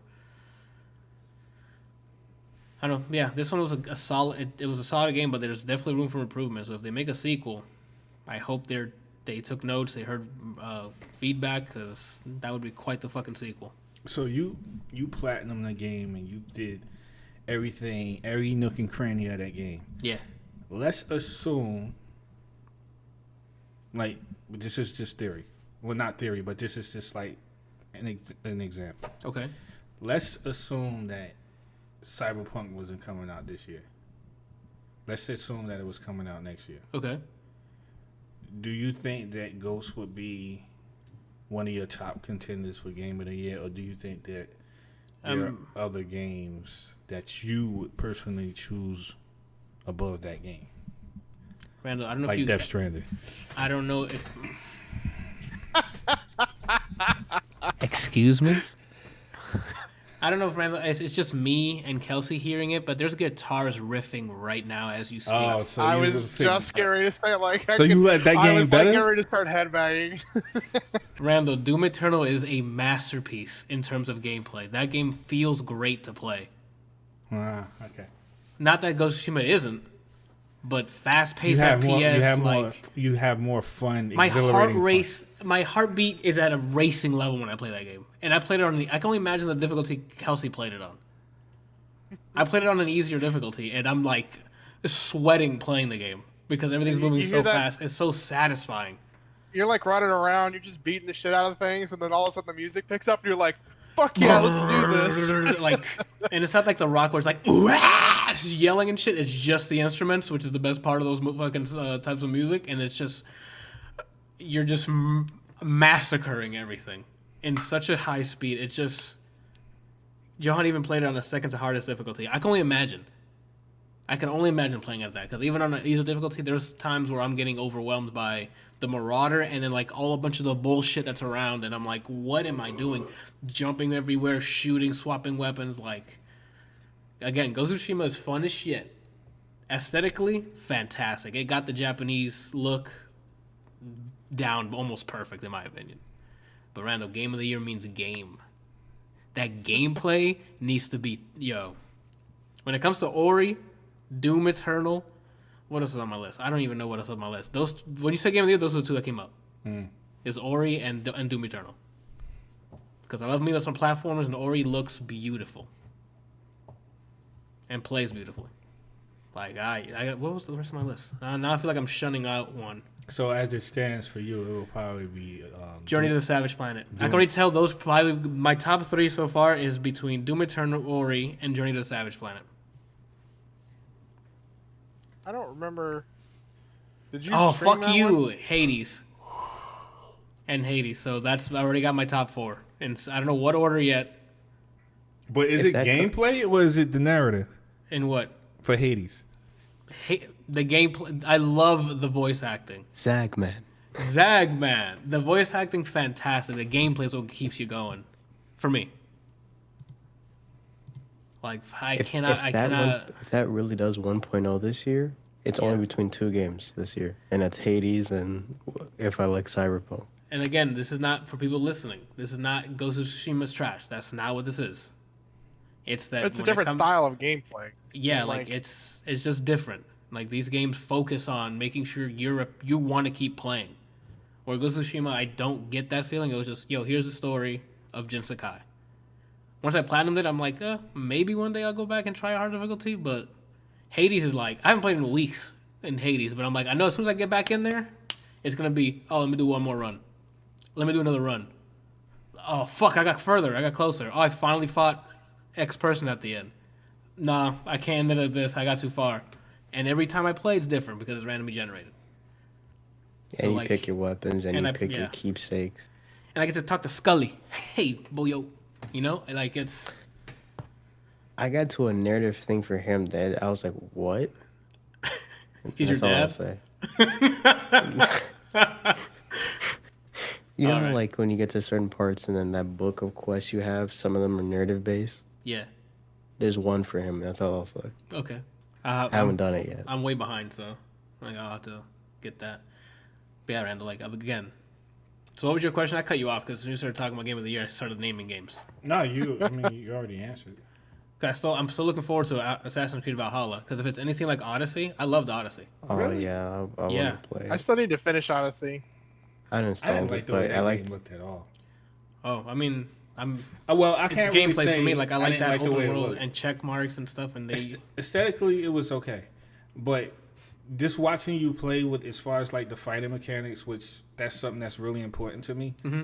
It seems so stiff, man.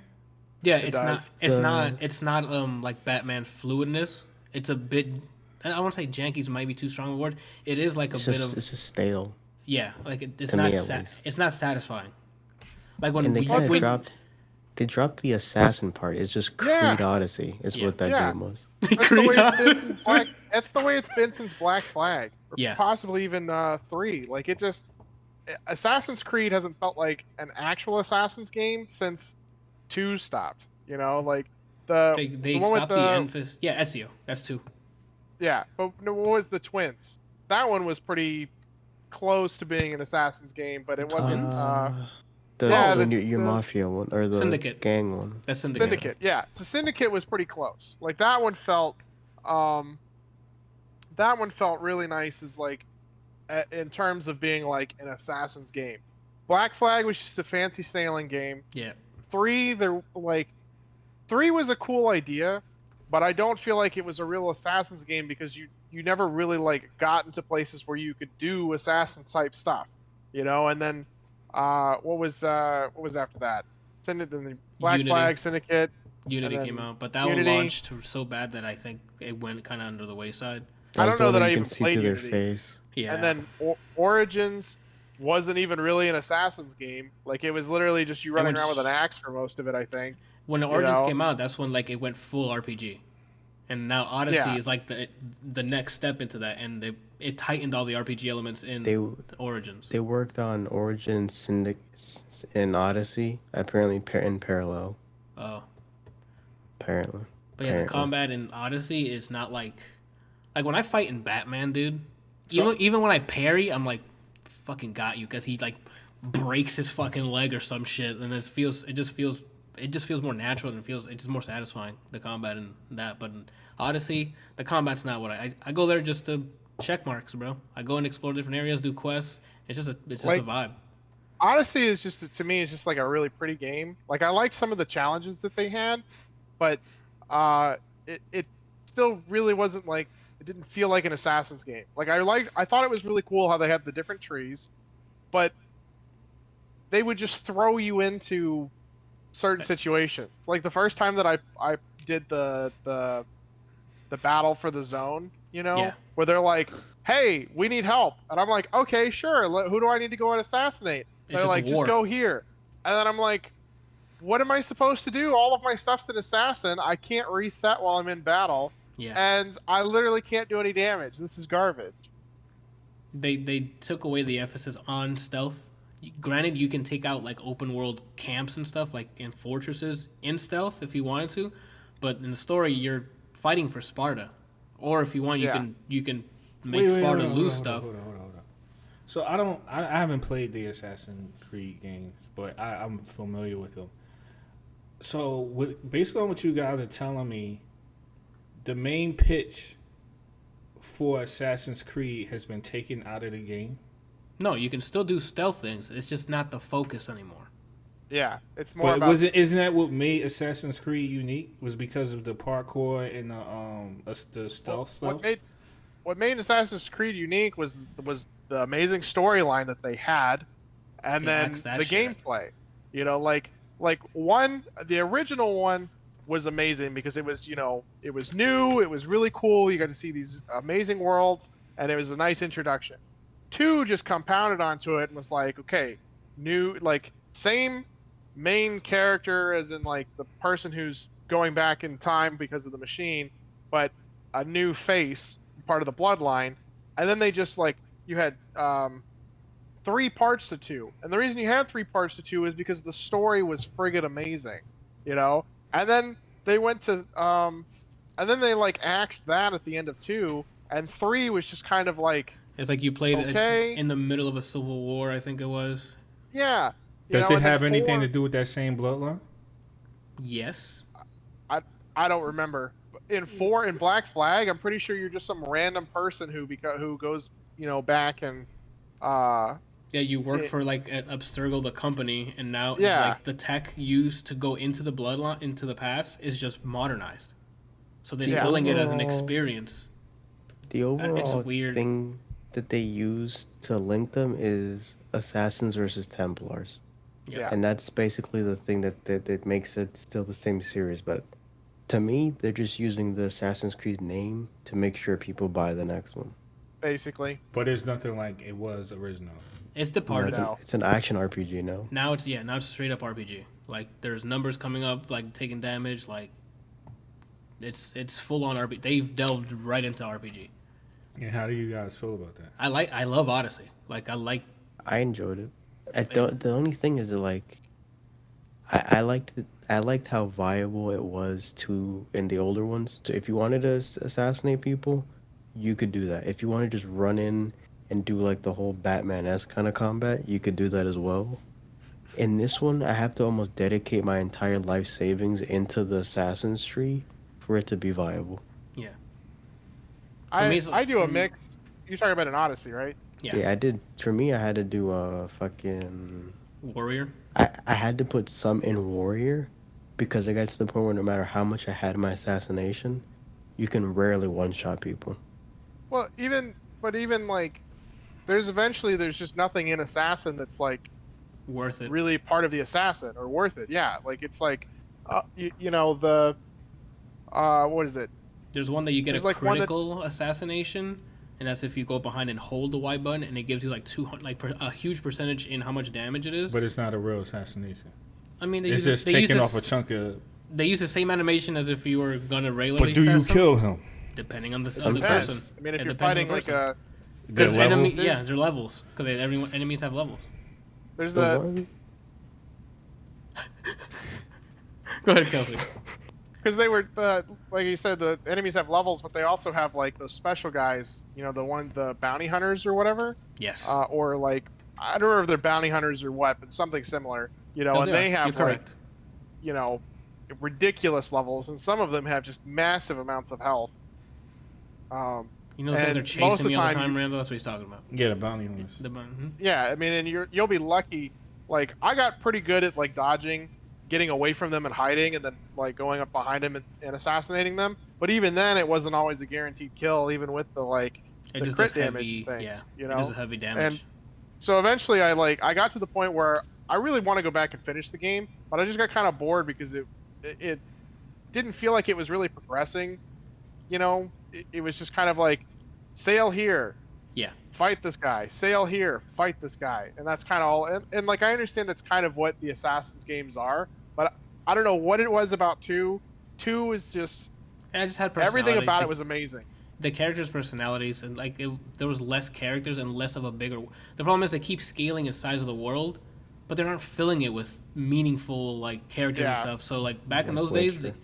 they only had so much world, so they filled it up with like a lot of people you could recognize. Like I think in 2 you befriend a famous painter. Is it no You, Da Vinci. Da Da Vinci? Vinci, yeah. You meet Da Vinci in that time, and you like become his friend, and he helps you create.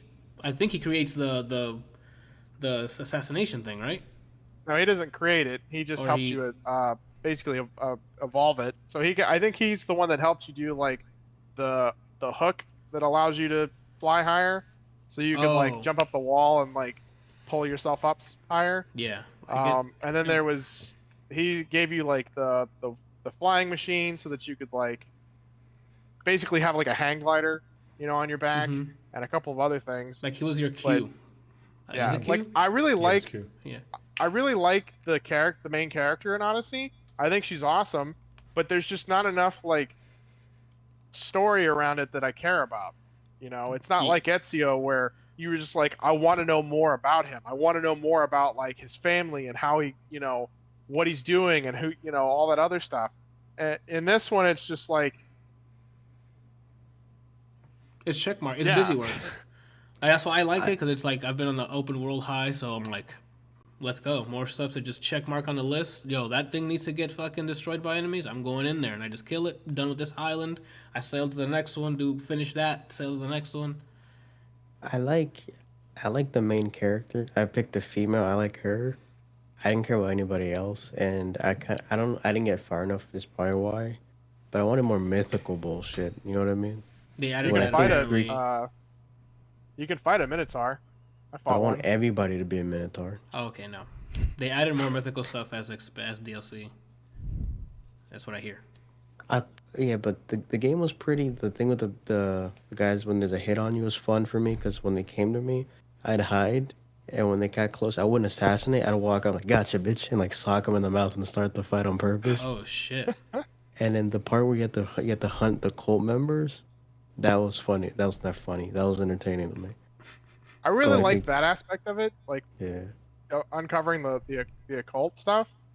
I don't know. I feel like with this one, I don't really care for the leveling system.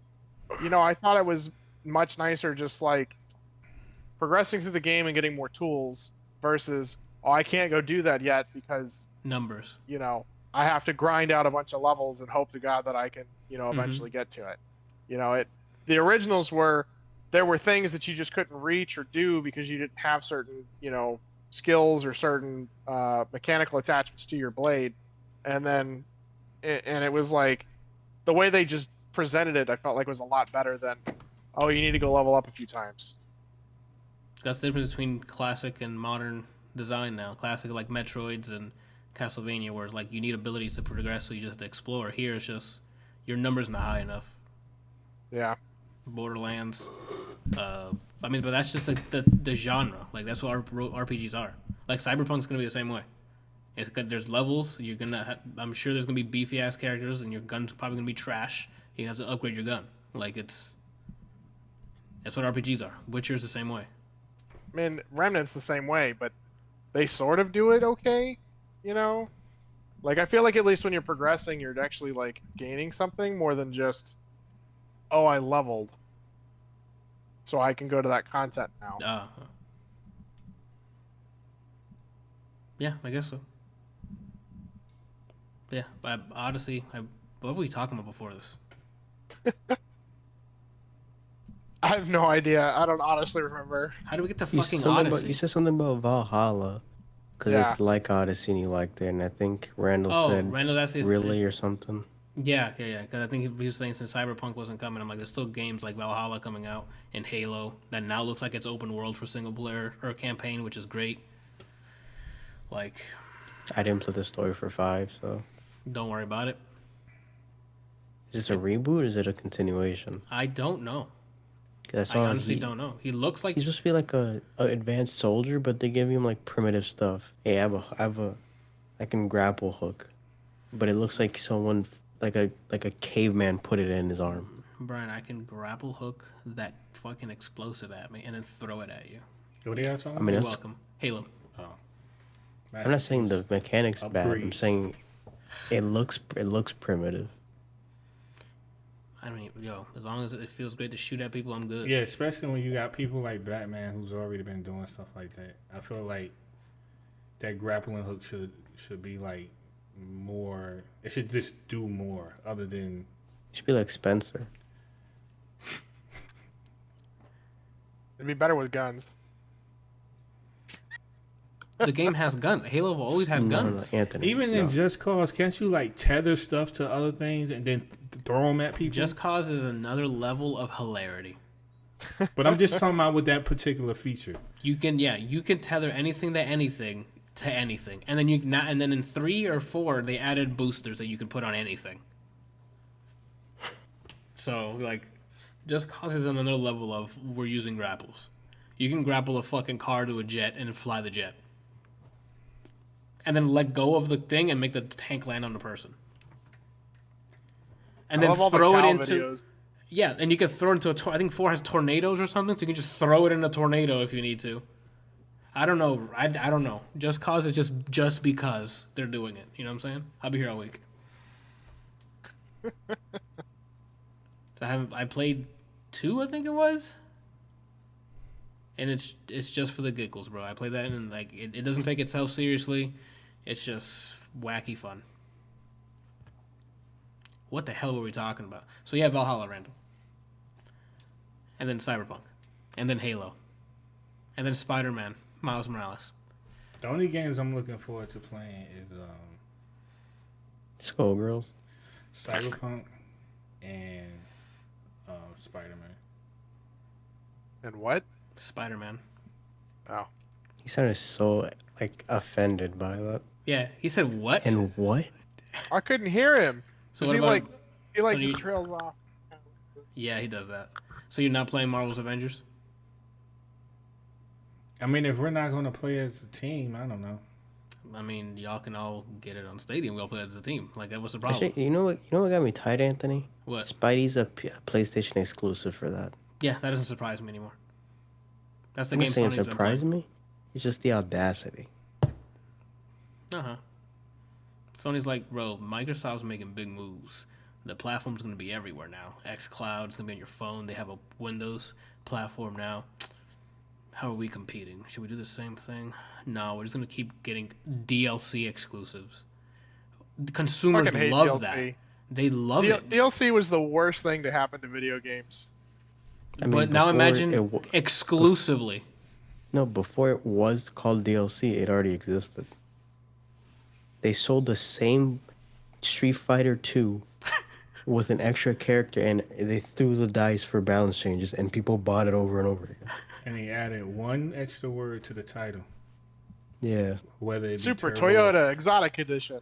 Yeah. Don't worry about the hyper combo. Finish him next round. One more once. Championship edition. And, of course, Bryant's favorite. The assortment of Chun-Li costumes. Oh, they talking about the Sagat pass Oh, that he fucking bought. they did that character dirty, man.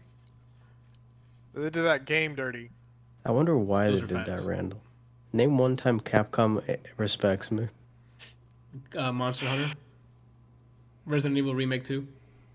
They didn't. I don't care about Resident Evil. I mean, that's and still usually don't care respecting about you. Monster Hunter. That's not respected. Respecting is bringing out quality games. Respected me, I said. I don't give a shit what you think's quality. Dino Crisis.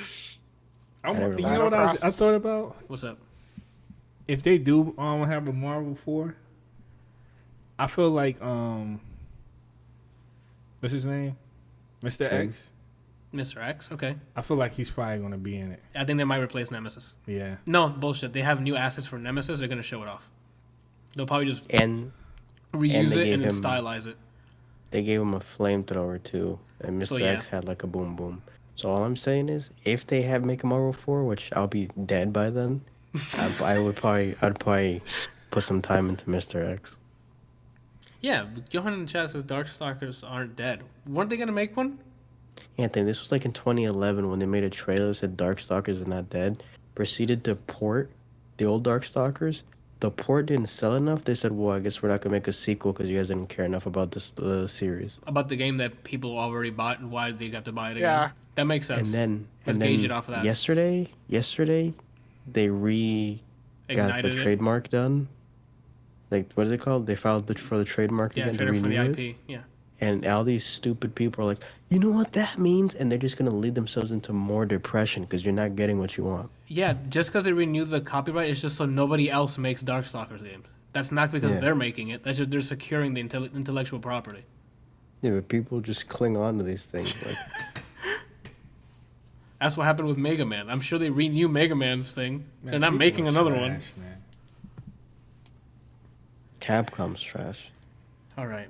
It's just like, if you're not going to do anything with something, then let The people who are leave it passionate to the streets. Let the streets have it, man. the street. Well, the thing is that there's already people that are doing stuff with a lot of those things. They're like, well, we can't make new games with it, so we're going to take the game and completely mod it so that it's like a whole brand new game.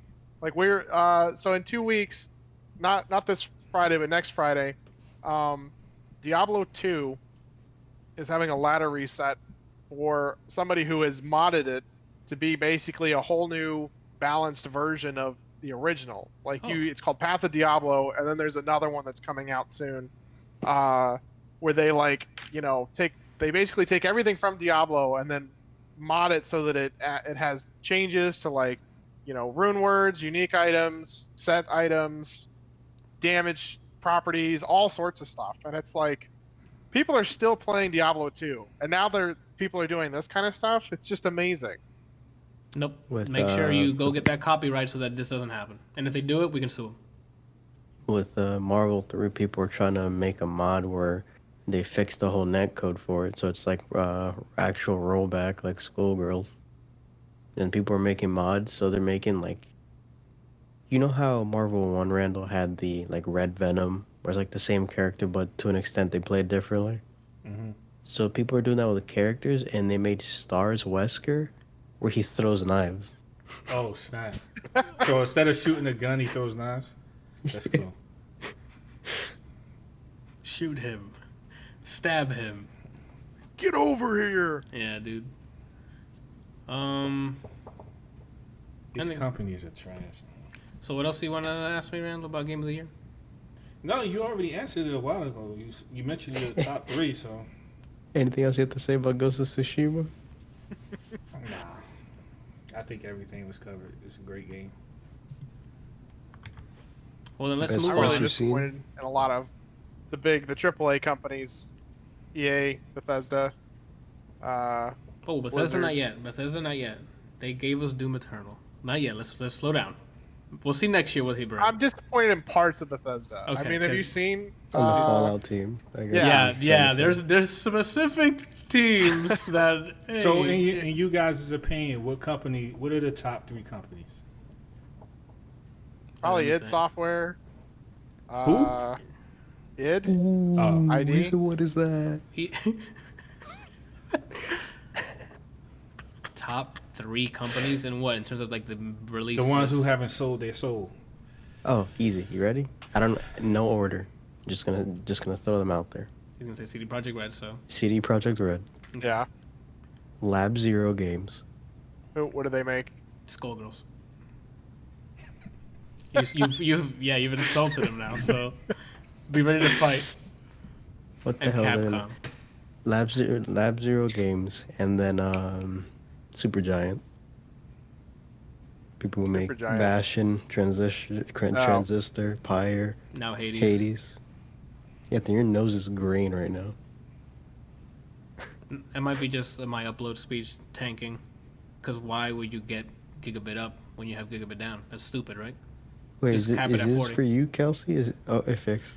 There you go. Not for me. That's why I was like, the hell is he talking about? I don't know. I thought that was code for I have money in my nose or something. It's because I laced my water with LSD. That explains why it was full. It wasn't full, and now it's full. I don't know, Randall. But my Top internet companies? also doesn't come from a barn, so That's true. He's dying. Oh. That barn's gone. It's been years. No, I'm sure the barn's still there. It's just you're not getting internet from it. Yeah. I don't know, Ren. I don't know how to. I'd have to list them out because I like so I already many. gave him 3, Anthony. Step up, pussy. That's my answer. It's not stepping up. Like Pussy. of the like big companies. He's gonna say It Square. It doesn't have so to be what's the other big. 2? It just could be like which companies come to your mind when you think of they still produce quality stuff and they actually care about the consumer. I mean, id Software is probably one of the ones that I can think of that's like a AAA company that, mostly because I haven't really heard anything bad about any of their games. I would say Square, but I feel like there was something they do lots of stuff that's like, what the fuck are you doing? You know? What character was that? A clue? Somehow their last name's Corleone, and he was in a diner, and he's Yeah. What the fuck they doing? What the fuck are you doing? What do you do? Oh, now Now that he one. went Indian, Nah, yeah. yeah, that Now one he's, you he's went. doing his Dawson impression. Yo, Yeah, I don't know. I'd have to like look them up again. But like Activision Blizzard has God. just gone downhill since Activision took over. Like ever since they got rid of Blizzard North, it's just been shit. Bungie sold out with their shitty Destiny stuff. well, they sold out like- because they went to Activision, Yeah. and now they're free. So hopefully they can turn it around. But we'll see. Release a new DLC for that. Yep. Bethesda, on Game Pass. Bethesda, there are certain teams. Everything that EA owns at this point is just garbage because EA has too many hands in the pot that are Whoa! Back up again. You're too far. Respawn Entertainment made Titanfall 2. okay. Okay. Don't even say it's bad, because Titanfall 2 is excellent. I don't know. I haven't played Titanfall 2, but Wait, Titanfall but 1 is it- was another. Oh, was, no, we're not talking about Titanfall 1. 2 We're not talking about felt Titanfall like 1. a cash grab. It's We're not- literally like they should have just released an update to Titanfall 1 that did everything that Titanfall 2 does. There was no reason to have to purchase a second game. We don't have to talk about Titanfall 1. Titanfall 2 is where it's at, alright? Okay, Titanfall like, 1 there's Three lots games. of companies that have, good games. I'm talking about as a generalization. I mean, Apex is doing well. Apex is the only thing that like EA That's has Respawn. that's like, That's the same people who made Titanfall. okay, so then So back it up. Okay, that's why I'm saying back it up. I mean, BioWare fucked up with Andromeda. But They he- have a they've lot only to made answer 3 for. Mass Effects. What the hell's an Andromeda? They fucked it up with the Mass Effect 3 too, with whatever the storyline was that they were doing. But I liked Inquisitor, the Dragon Age game. I thought it was Dragon pretty Age dope. games, yeah. The latest Inquisitor one? smooshed So- my downstairs. So I never played the second one. I actually heard really good things about the third one. The first one was one of those that was kind of a letdown for me because it was like they're like, you can change the story, and you can change the story. You just don't get to experience like a part of some character development, and that's it. Or you get to open up some other new stuff. It wasn't anything like I don't know. I felt the way that they marketed it, it was way bigger than what it actually was.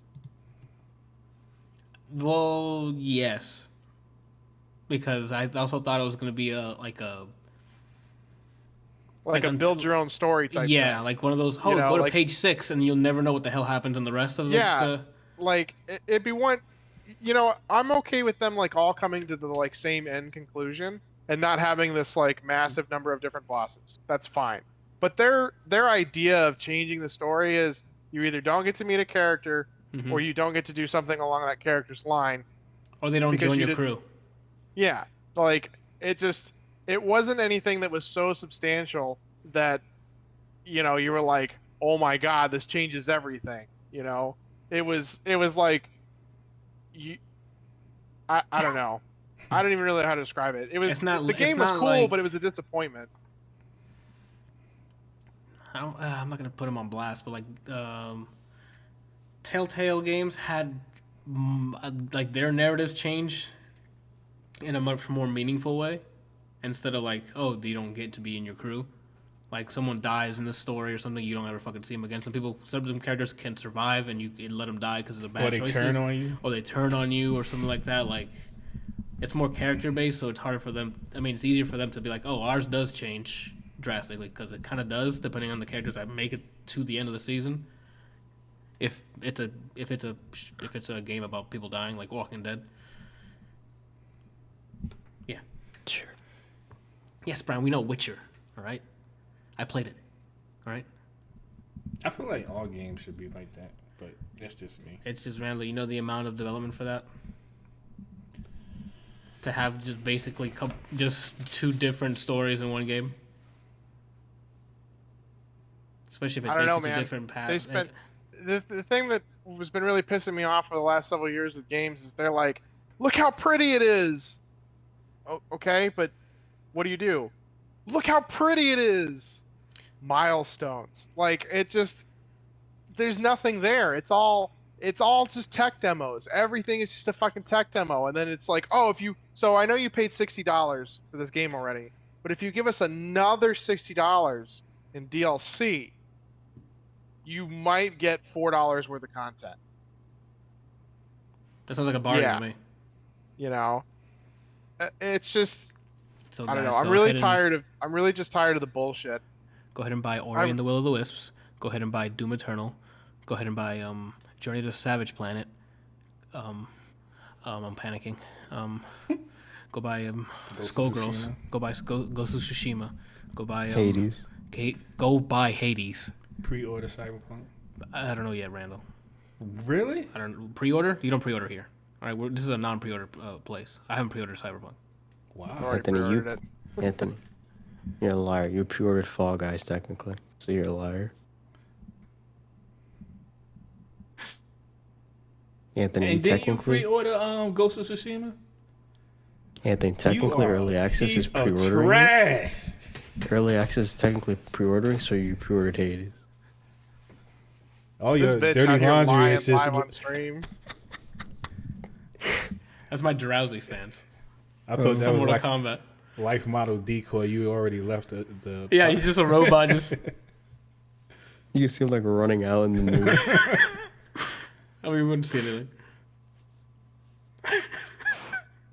All right.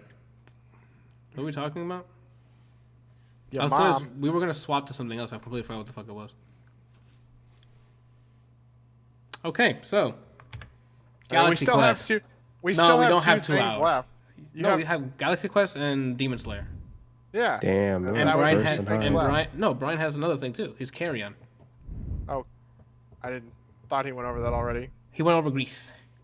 Grease. Got it. So Galaxy Quest. Kelsey has something. He does what? There. Okay. I'll add it. Oh. There you go. This is Under Armour sponsorship. It's about to flex on us now. Yeah, we should probably. So Anthony, how do you feel about Galaxy Quest? But I don't know what he said though because he was whispering. He said he's gonna talk about his Under Armour. He's gonna flex on us. All right. Galaxy Quest. It was apparently a hatred towards God, an act towards God that I didn't watch Galaxy Quest. He can hear me, but yeah, he can hear me. Okay, so I went to go watch it this week. As soon as I said, "Oh, I'm gonna watch it this week," I think it was the next day before the stream. I think it was because I work from home Wednesdays. I had like an hour or two to kill before I streamed whatever the hell I played that day. I think it was Red Dead. So I just watched the movie. So, it's a movie about a group of people who used to be on a Star Trek-like show, which include Tim Allen, Sigourney Weaver, Sam Rockwell, Alan Rickman, and I'm sorry, I don't know the other Tim the Allen. dude, the guy who did the piloting. I don't know his name. The black dude? Yeah, I don't know his name. Daryl Mitchell. I honestly don't remember seeing him in anything else. That's why the rest Yeah, of the people I no. named became one Snape from Harry Potter. Sam Rockwell is just doing phenomenal. He's just Oscar nominated. Sigourney One Weaver of them became improved Ridley. Holmes. One of them improved Holmes. Like You have Tony Shalhoub. Oh, Tony Monk. Shalhoub's in it. Yes. Is that the my one I was who like, thought he's he was missing the some expendable big character? names. Like, there's several people that he has not said. yet. Yes, Shalhoub's in it. Oh my, a young Shalhoub, dude. He's like I swear he was high the entire time on that set. Like, there's no way he went to go act as sober. Anyway, because his character was just so lax, it wasn't even funny. It was funny, but you know what I mean. And then some other side characters. The guy who plays Dwight in The Office. Oh. Wait. Is it Dwight, the guy with the glasses, and he hates the guy who made Quiet Place? Mm-hmm. Snap. This is how I make fucking references to people. Did you mention Justin Krasinski. Long? Justin Long's in it. These all but they're like super young. Justin Long look like he's 13 in it. If that.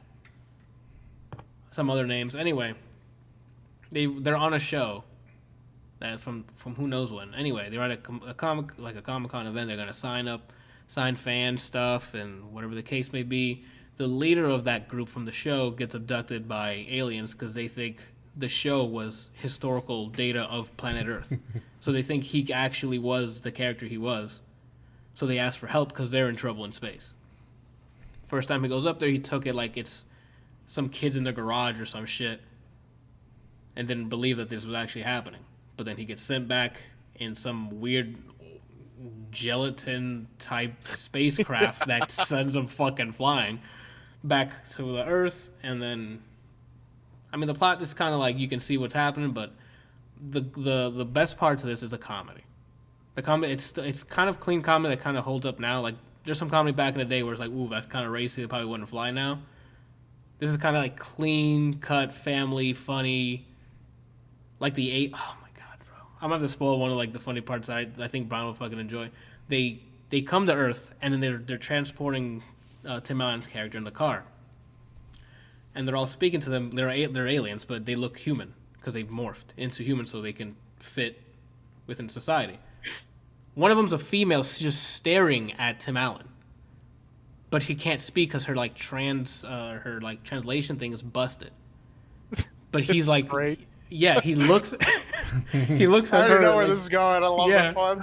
He looks at her and then he talks to the guy like, "What's wrong with her?" She's just staring at me. He's like, "Oh, don't worry, her whatever is broken." And then she looks back at her and he's staring. And she goes, dead, and then goes straight face right afterwards and stares at him. And I think Tim Allen was trying to hold in laughter because he probably wasn't expecting just like yelling. Oh my god. And then it's just the demeanor of the aliens. They speak in such a calm voice when shit's hitting the fan. Yes. Lies in the sea. Lies in the sea. They're like, oh, you know what? I'm going to die. Die. And then he just stare at you. And with the big smile, yeah, they're just like, we are going to die. Yes. Oh my god. Like all of that is just clean humor that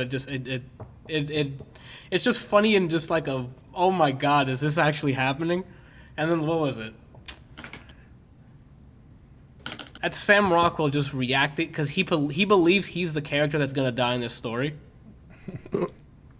Sam Rockwell's character. So anytime he's like, no, I'm gonna fucking die if I go out there. So they land a spaceship on a planet, right? And I think Shaloup's character opens the thing without even checking to see if it's breathable. He's like, there's no air. Like, how do you know we can breathe? Like, he's just freaking the fuck out.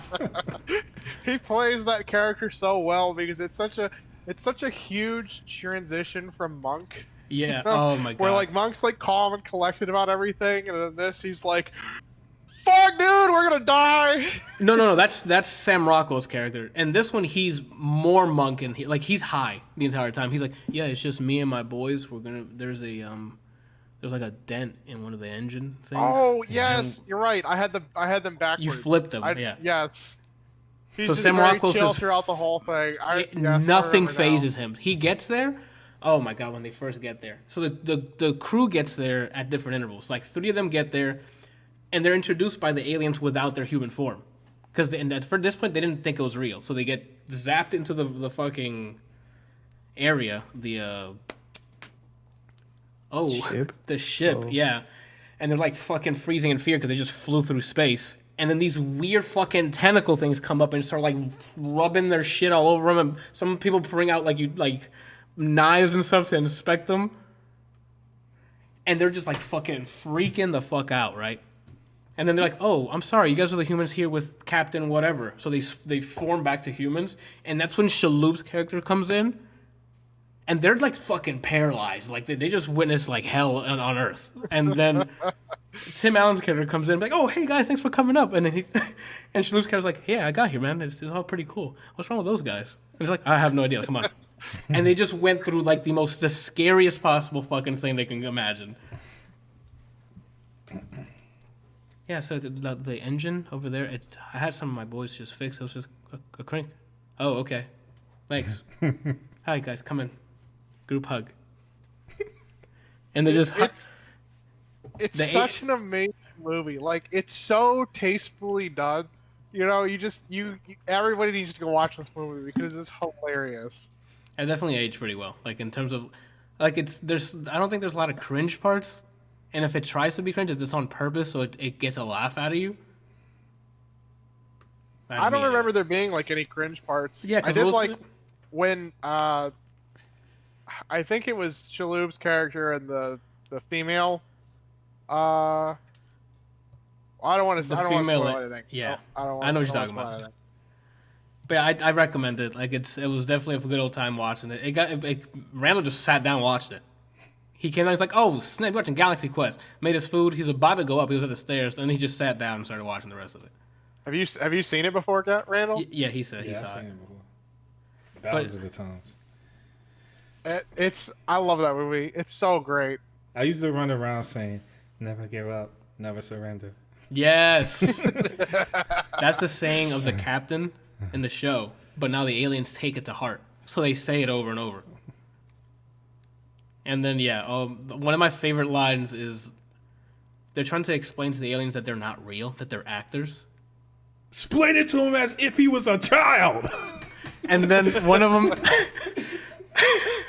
my favorite part is like, "You guys don't have actors and stuff?" Or like they pretend to be something else. And there's like, and the main guy turns to the other person like to confirm. Yeah, lies and deceit. Yes, like acting is lying and deceitfulness. You speak of lies and deceit, and they're like, yeah. That's what he's talking about. And it's just, oh my god, the dialogue is, and then the alien people who played the aliens had the most fun because they're sitting there saying the worst things in the most calm demeanor with like a no expression, but maybe just staring at people. Oh, the whole time they just have a big smile and they're just like. Yeah. Like, our captain's here. He'll save the day.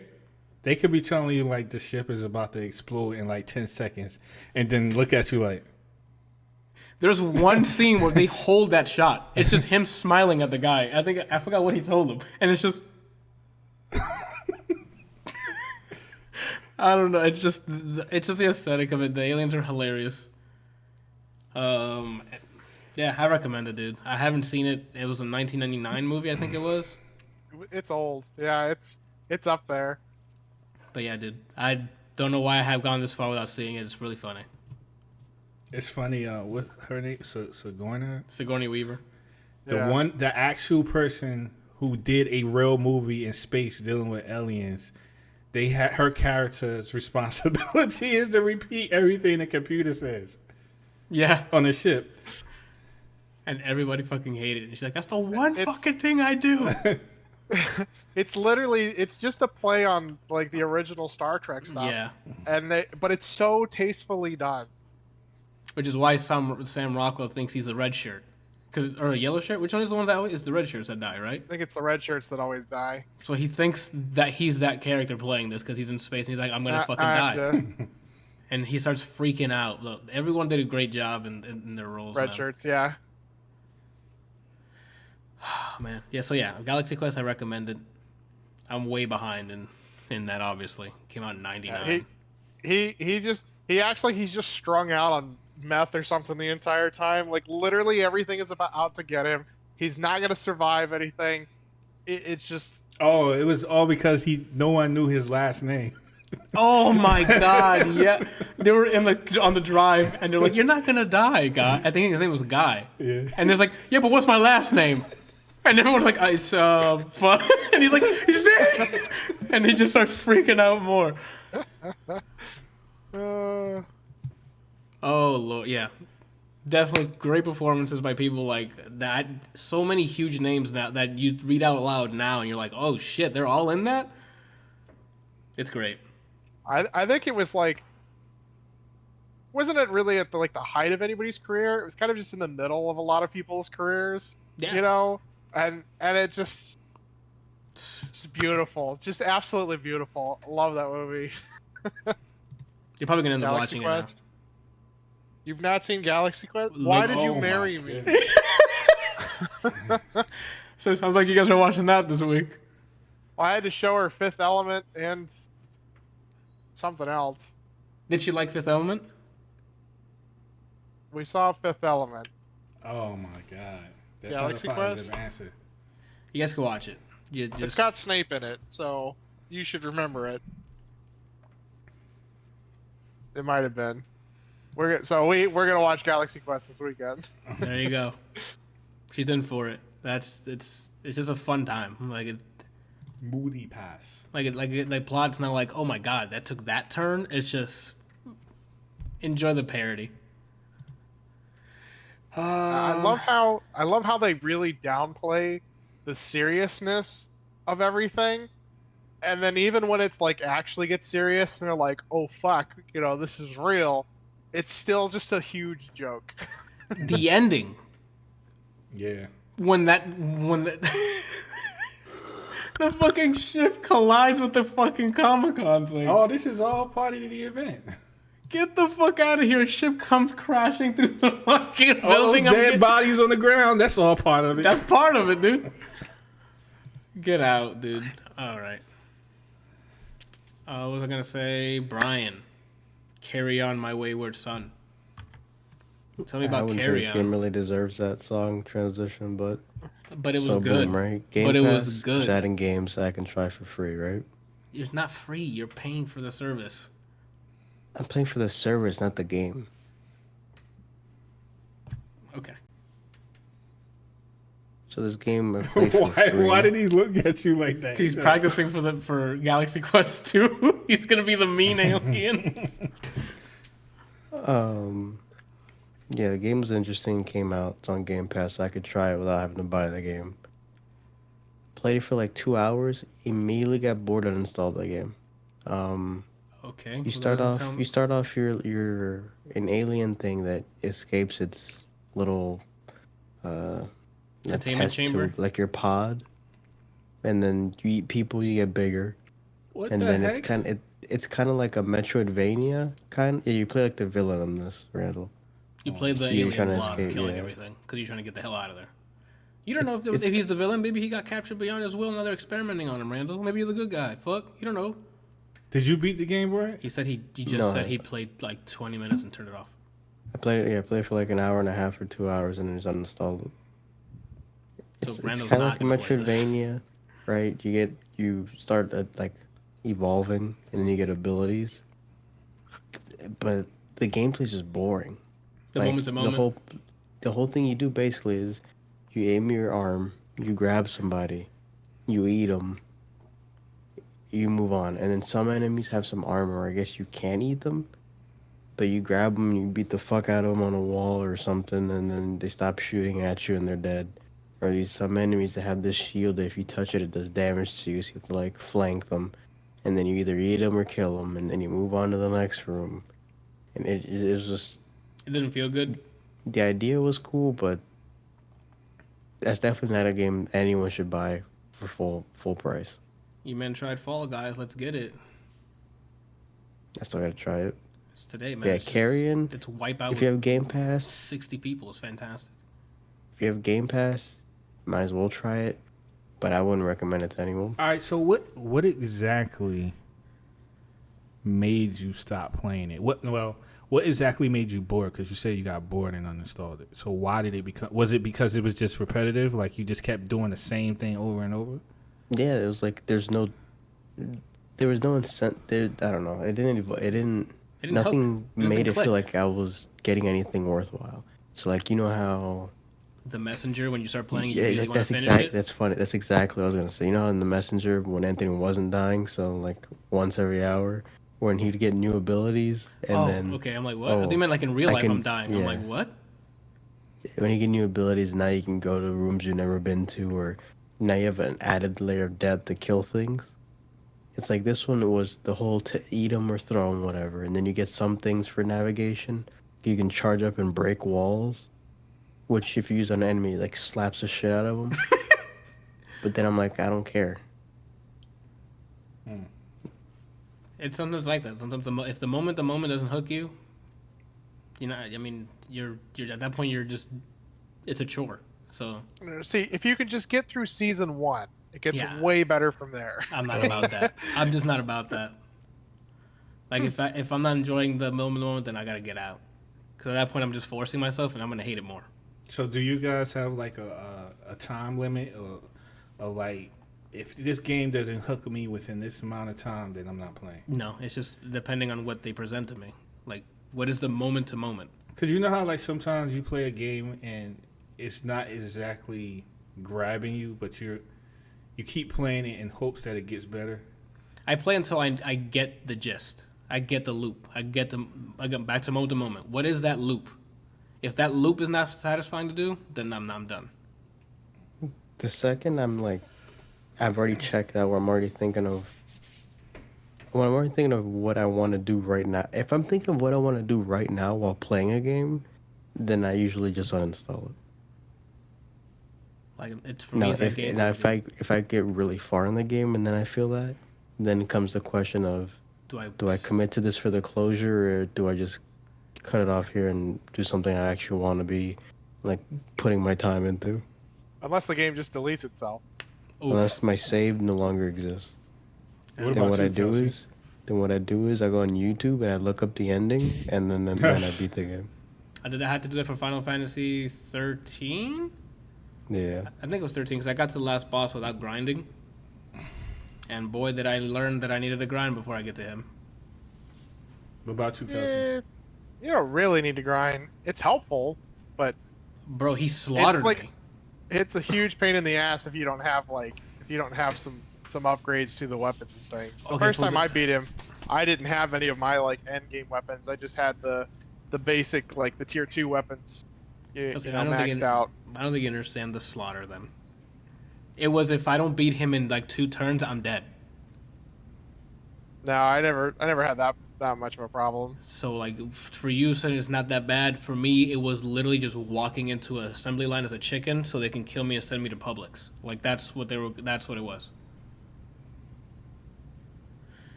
How says I was level 1. I bet I was the lowest allowed to get in there.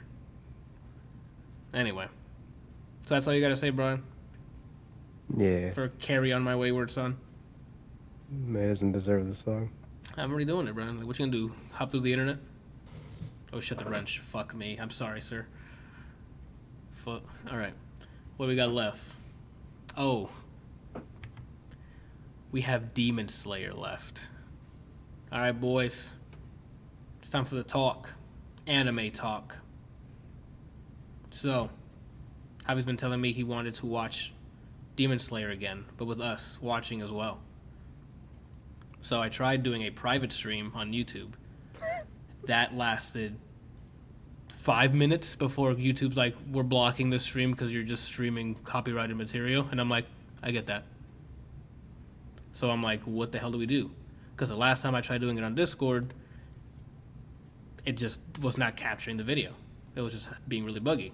Javi said, let's try it again because I think he fixed it. Voila, we can have watch parties in Discord. It works perfectly. So we loaded it up. I think we started Thursday afternoon, right? We got through like 6-7 episodes, and by the time that 7 episodes finished, I was already fucking in.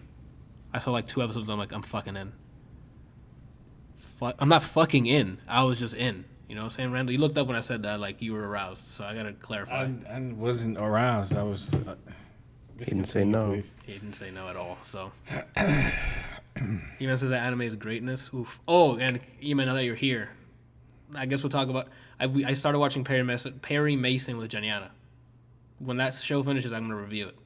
It's like it's like a noir detective show. It's dope so far. But back to Demon Slayer because we haven't finished the season because it's still airing.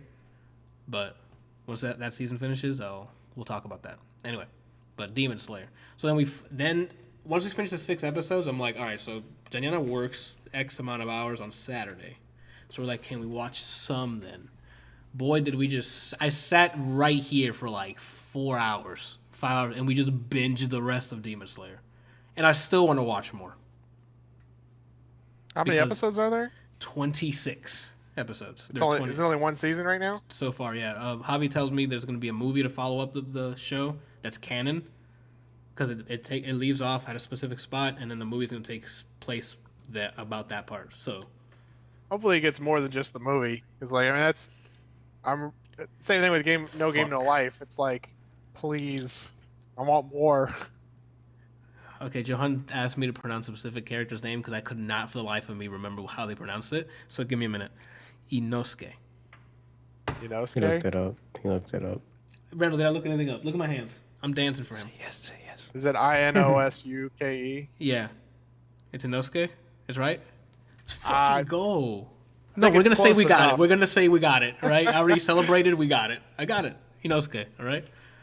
So let's start off with the premise. So, I think it's a teenage boy, maybe teen adult, I don't know, is basically the head of the household because his father died. So he's had a bunch of siblings and his mom. He's looking after him. I always forget the details here. He leaves to get something or goes. Went to Walmart, right? Yeah, he went somewhere, right? No, he went to go sell charcoal or something like He went to sell go something. He left the home because he Was needed this to go at do night something. or was it during the day? He left in the day, but by the time he got there, it was nighttime. Charcoal, Brian called it. So he left to go sell whatever charcoal, but by the time he was going to leave, it was dark. So the people there said, stay the night because there's demons. There's demons you around. didn't tell me that part. He had to stay. Yeah, that's what I'm saying. Well, hold on. I'm going to get to it.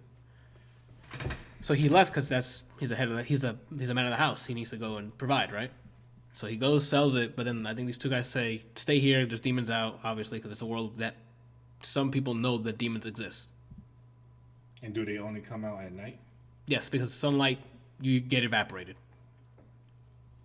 in the daytime. Excuse me.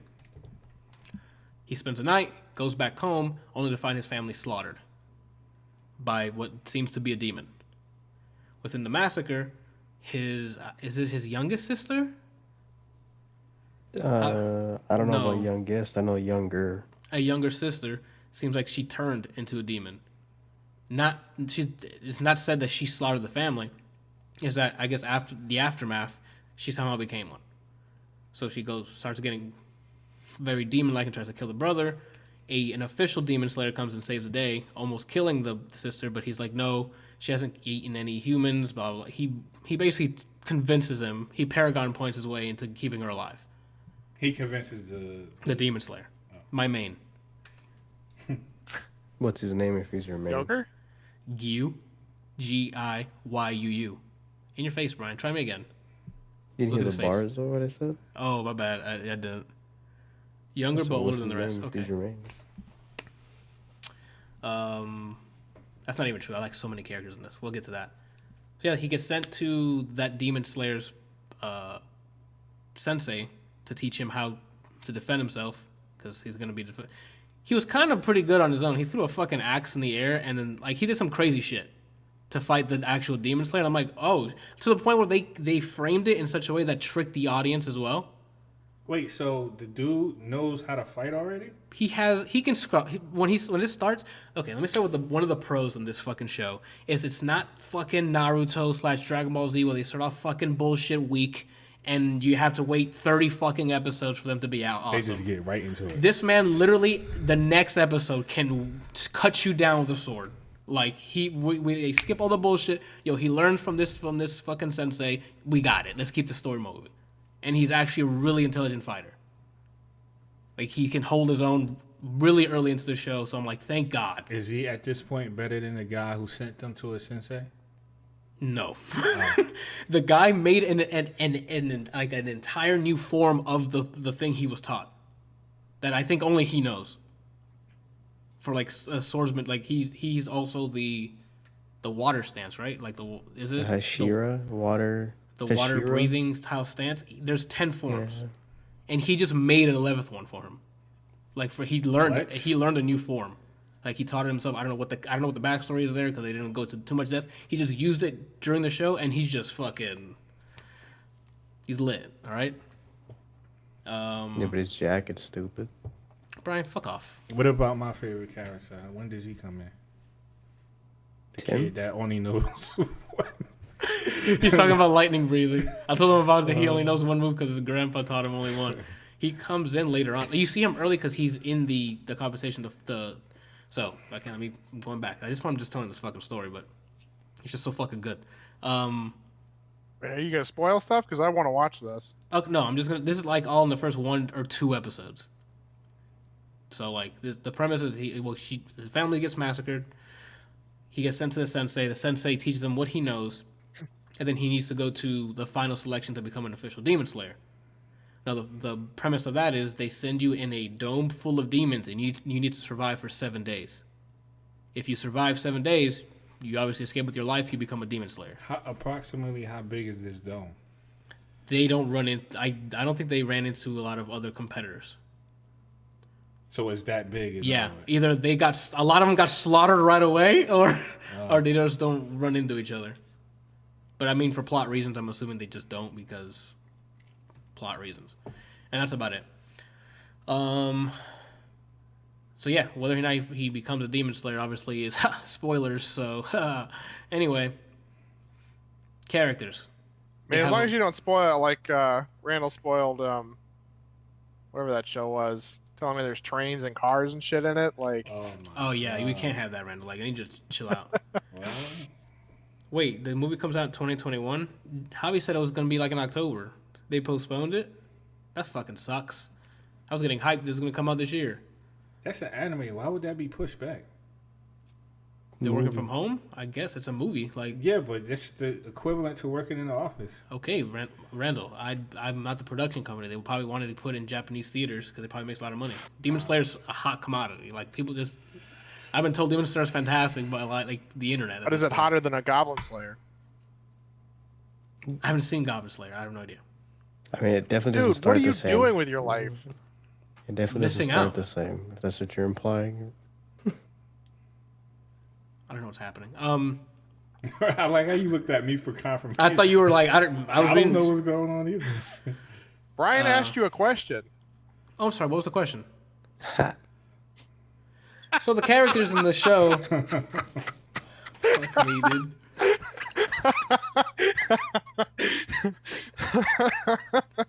You think you're so funny. I thought it was great, mostly was because funny. Bryant knew what I was talking about. What was I talking about? Characters.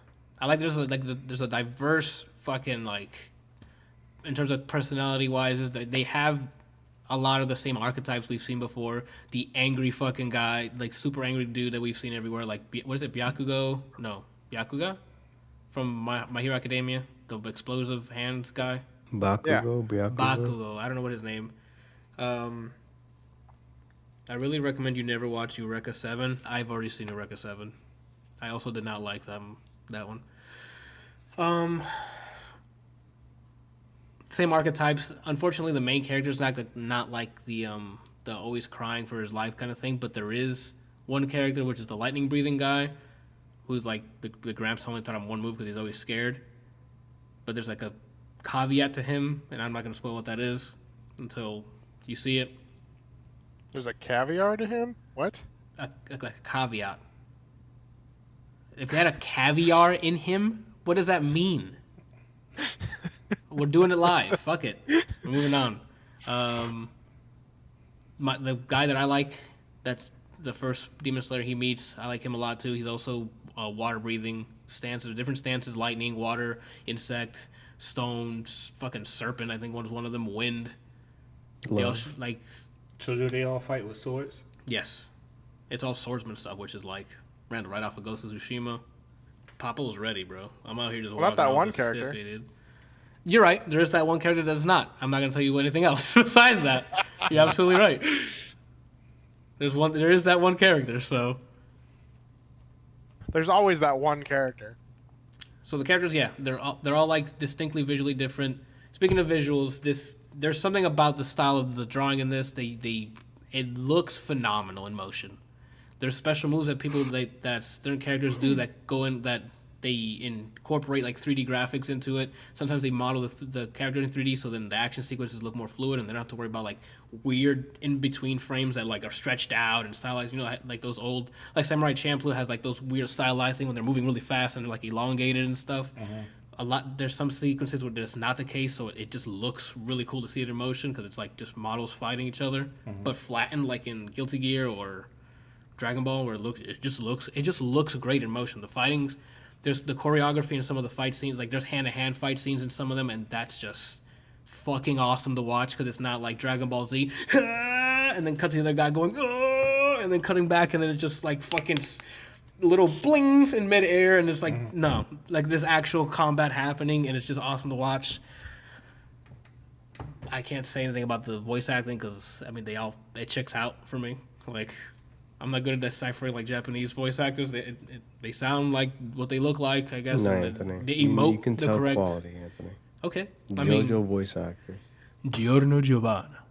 I mean that's triple S tier. So like everything else, like okay, that's fine. You know. Wait, so did you watch it in English or subbed? Subbed. I don't even know if they have a dub version because I think it came out last year, right? Don't they take a while to release the dub, or am I mistaken? I always wonder, like, you know, if the Japanese, when they do their animations, if they have like, if there's that one dude who gets the part and they're all like, what the fuck? How did he get this part? Like, he sounds terrible, you know, because in the English version, there are a lot of shows where you're like, why? Who casted this? Fire that person. What is wrong with you? I will, to this day, stand by the first 1 or 2 parts of JoJo with the English. Because they had the fucking accents of where they were from. So, like, they were, like, old-time English. And it's like, Jonathan Joestar. And I'm like, that's my guy. Like, I don't know why. I will forever stand by it. I mean, don't get me... There are a lot of shows, you know, like Full Metal, Samurai Champloo, Cowboy Bebop, Rurouni Kenshin. What'd you say? Cowboy Bebop. Yeah, Trigun. Like, all of those have like Trigun, amazing yeah. voice actors. I Right? like Trigun But then too. you have like stuff like Bleach or Naruto, where a lot of the characters have really good voice actors. And then like if you've like watched it in Japanese, and you have this like expectation, I guess, of what they should sound like, and then you listen to the English version, and it goes from like, you know, somebody with like a deep voice to being like, hey man, how's it going? And you're like, what the fuck did you just say to me? What happened? Where did the translation go blurry here? Like the one that I can think of off the top of my head is in Bleach, Urahara. The Glasses? yeah. Oh, no, that's Aizen The that has shop owner? glasses. Oh, okay. The guy who used to Green be hat. the like science, yeah, the green hat. That used to be the scientist guy for the Soul Society and whatever, and then he ended up having to leave because of Aizen. And in the Japanese version, every character sounds great. And then him and the red-haired guy, the one that has the like chain sword. Oh, okay. I don't remember his name, but I know who you're talking about now. Yeah, I don't remember his name either, but the guy who has like the chain sword that turns into the like monkey spine thing, whatever Like, he's. I think it's like Ivy's weapon from Soul Calibur. Yeah, it's similar to that. Like Whip sword? those Sort two of. just sound like absolute trash from what I can remember in the English version. I don't remember, man. It was like back in the day, in the Adult Swim days when I used to watch it at night. Yeah. And after a while, I just watched the Japanese because the dubs weren't out. Oh, Demon Slayer. Yeah, visually this, I don't know, there's something about just the way it was drawn, how visually it's done, the fight scenes. It's just awesome to watch. I don't know. The kid's smart. Like he's got movement.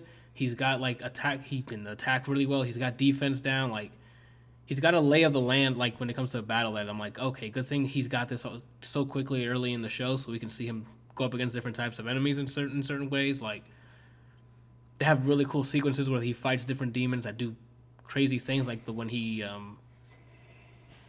The house one is probably the mansion one was probably one of the coolest ones.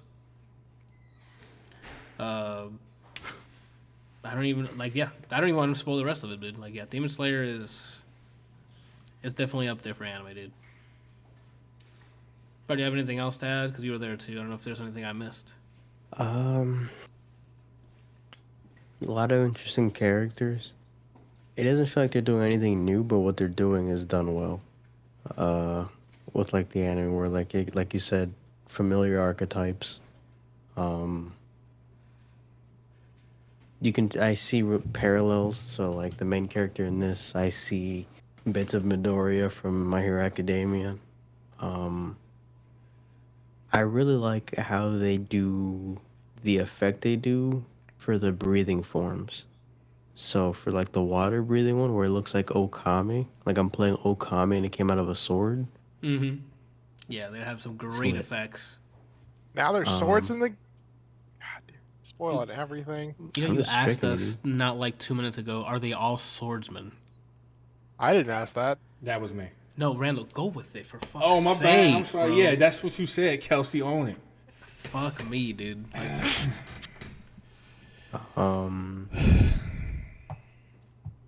Something else I wanted to say. I don't remember. What did you say? The sword things look cool. Yeah, the sword visual effects. I do like how the anime looks overall. The thing is, like, everybody's so fucking short. I don't know how old they are. Yeah, it's It's a like, weird oh, way yeah, to she's like, an adult. yeah, How? I by visually seeing, I don't know how old anybody is. Can you tell But- the ethnicity? No.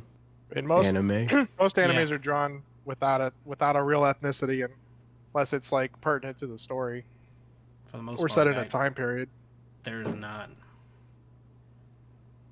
No. To answer your question, no. I have no idea. Like, I like how the learning or progression part of the anime, like other ones, they have a whole season where they're just yelling in a room or whatever. Here, they learn in like 2 to 3 episodes. if So that. from there on, like Anthony said, from there on, it's just showing off his fighter IQ, because he has the tools. It's just use them.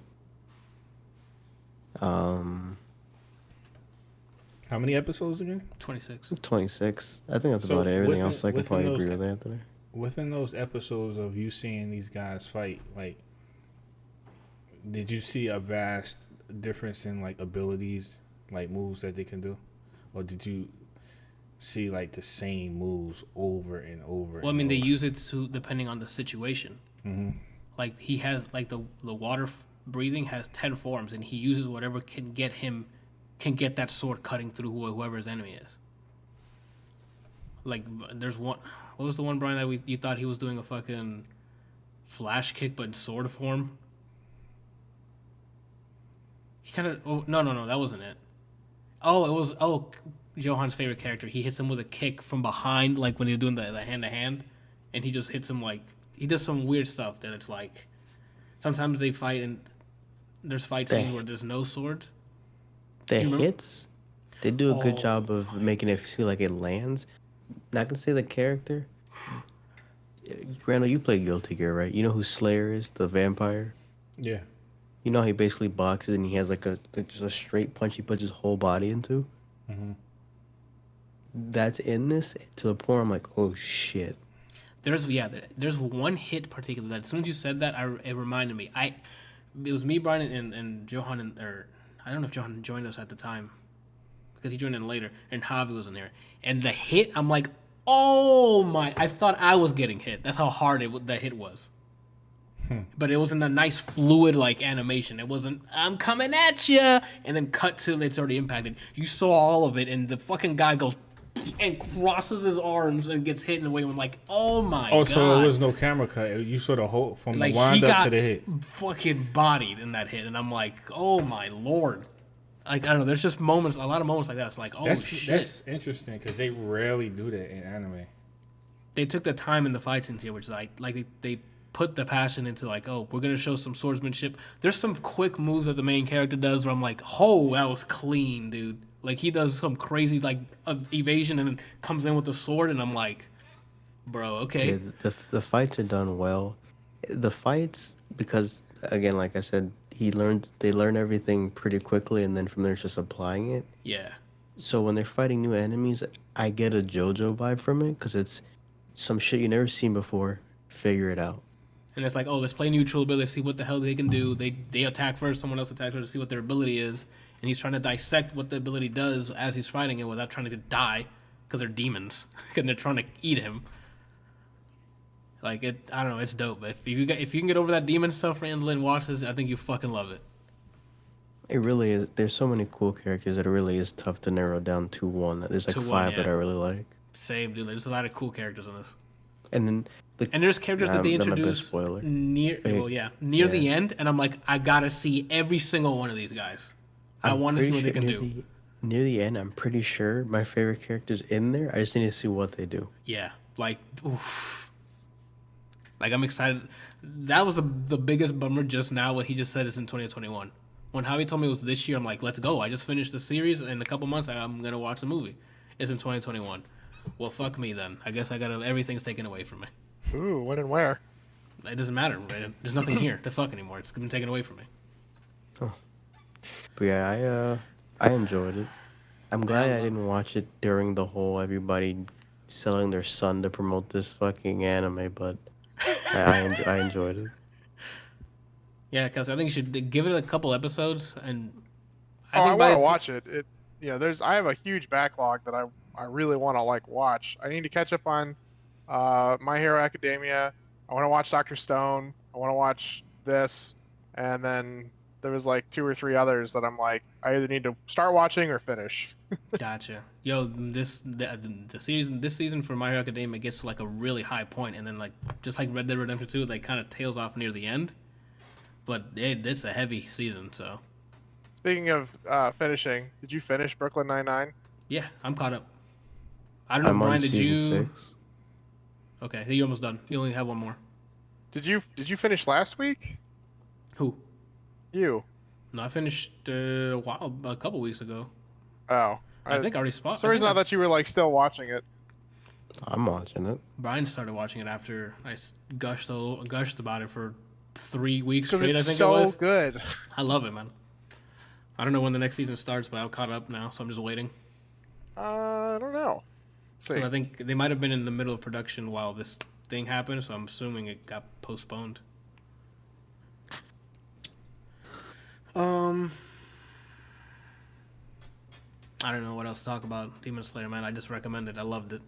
Again, it might be because I just came from a samurai high with a Ghost of Tsushima, and this is just more swordsman stuff that I love to watch, and anime is really cool. The fight scenes are great. Visually, it just looks good to watch in motion. I don't know.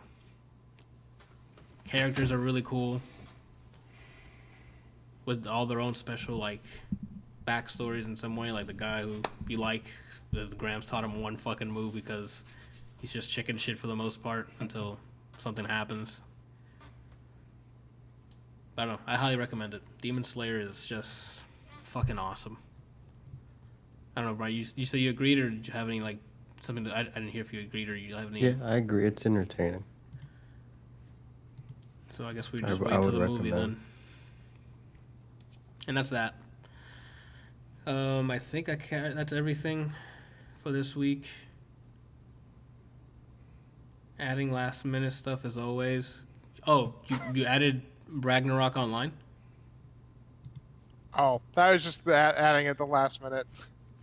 Do you want to talk about it now or next week? I can just give a quick overview. I mean, the game is old as hell. Like, I mean, this is like, I don't know, maybe in the late 90s, early 2000s. They've overhauled a lot of stuff, and they are apparently still adding stuff. There are private servers that people have spun up that really change the weights of like experience and damage and that kind of stuff. But Adam and I have started playing this again, and we're actually progressing in it. Because when it originally came out, it's a Korean RPG where you literally just grind for years on end and never get anywhere. And I remember when we first started playing, we spent weeks, literal weeks, playing the game and only got to level 15. Oh And no, there's F you, that. and you have to. It was like I think 99 was the max at the time, and now they've added like transcendencies where you hit 99 and then you start back over at level 1 and become like a higher version of whatever you were doing. They have like a really cool class system. The sounds are awesome. The game is I really enjoy the game. Like it's one of my favorite games from when I was a kid. Uh, So is it an it's MMO or is it like a co-op RPG that you just like with a party system or? it's an MMORPG. Okay. It's free to play, but they've kind of screwed people over who they've moved more into the like pay to win scenario where Oof. it you can so they have what's called a VIP, and it's like $2.50 for 10 days of VIP. And within those 10 days you can generally accomplish a lot, especially if you like start off with it, because otherwise you have to like go and grind some cash, which is not really easy to do in this game. Um, and then like a lot of the end game equipment is expensive as fuck. We're talking like hundreds of millions of zenny, and What the I heck? have not found an easy way to like acquire hundreds of million of zenny. So Is it like the situation where it's like community market, like someone put that up for that amount? yeah, Okay.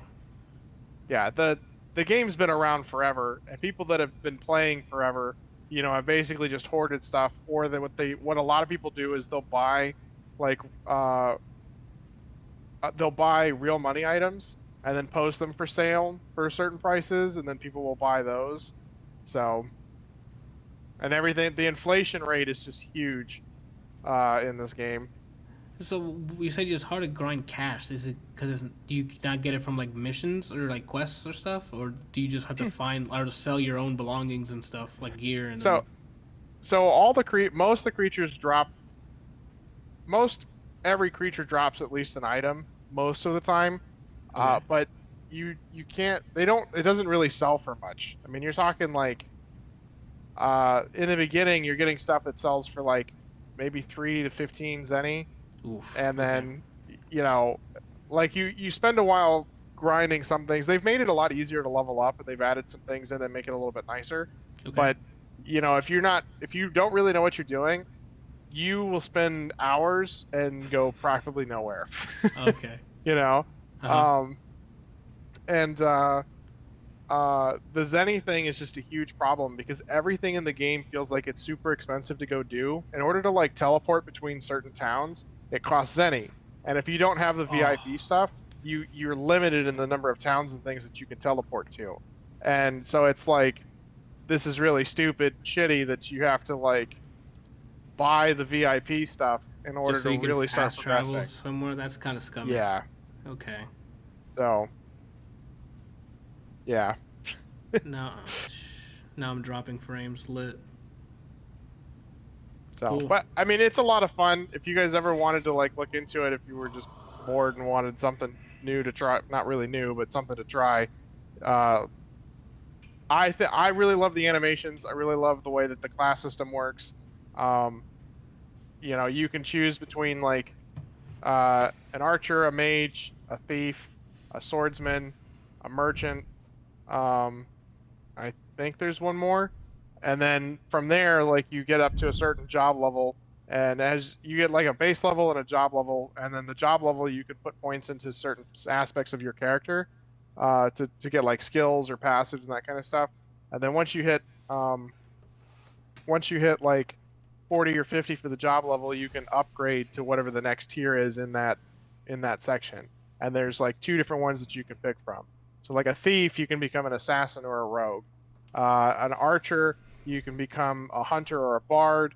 A priest or an acolyte, you can become a priest or a monk, which like one is more support and one is a fighter. And then you hit level 99 and you roll back into level 1 and become a high novice, and then pick your class again, and then you'll like get a better version of what your original character was, and then get an even better version of that once you hit level 100. So it's like a prestige kind of thing, but it's actually beneficial and stat wise. Yeah. And So you get more like base stat points to put into your character. You control everything from scratch, and you only get like so many points per level and everything. It's a really adept system, and it's a lot of fun. But it's definitely at this point behind a paywall, and it's really shitty. Like it turns a lot of people off because like even Adam and I were like playing, and we're like, this is fucking ridiculous. Like, we can't do anything. We can't go anywhere. We have to like run everywhere because we can't afford to fucking fly or teleport anywhere. But you guys said there's private servers. Isn't there a private server that has that disabled? Like you can. That's like I don't know. I don't know if any of that's modifiable. A lot. I mean, yeah. Most of the private servers, they exponentially increase the amount of experience you gain from killing stuff. So you walk out into the very base area, you stab something, it dies. You're suddenly level. Okay. Your base level goes up to 10. Your job level goes up to 10, and then you pick your class. And then you go out and stab something else, and the same thing happens, and you just keep like going. But they also still have the huge problem with inflation, where even though the drop rates and things are a lot higher, people are still selling things for just insane amount of money. Gotcha. So they do make it easier to like get around, but it's still a lot of the private servers even still have paywalls for certain things, and it's just really annoying with how they do it. All right. Another MMO. You guys love that MMO stuff, huh? You like your RPGs? First was Path of Exile. Last Remnant took you for a bit. That's not that much of an RPG. But... No, but the survival mode's a lot of fun. Did I say Last Remnant again? I think you did. Remnant. Last Remnant did take me a while. I played it like 5-6 times. But I meant Remnant from the Ashes. I know what you meant. Fuck me. Why do I keep saying Last Remnant? Yeah, Adam and I have been playing survival mode, which is a lot of fun. Definitely suggest you guys giving it a try. I caught that stream and looked a lot more. The moment to moment's better. I see there's a lot more loot because you're opening anything and anything can come out of it. Yeah, it feels more. It's faster paced. Feels a lot better. You're not like you're not struggling to get weapons. I mean, because if you wanted to only use shotguns. Dude, I don't even know when the first time you would get a shotgun is. Like, I think it's on the next planet. So it'll probably be better just to... It seems like it is, like you're saying, a faster pace. You get to try out different weapons as well. Maybe builds, depending on what drops for you. Yeah.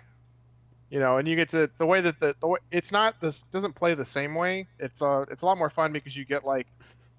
You technically level faster with the traits and stuff because you just pick them up.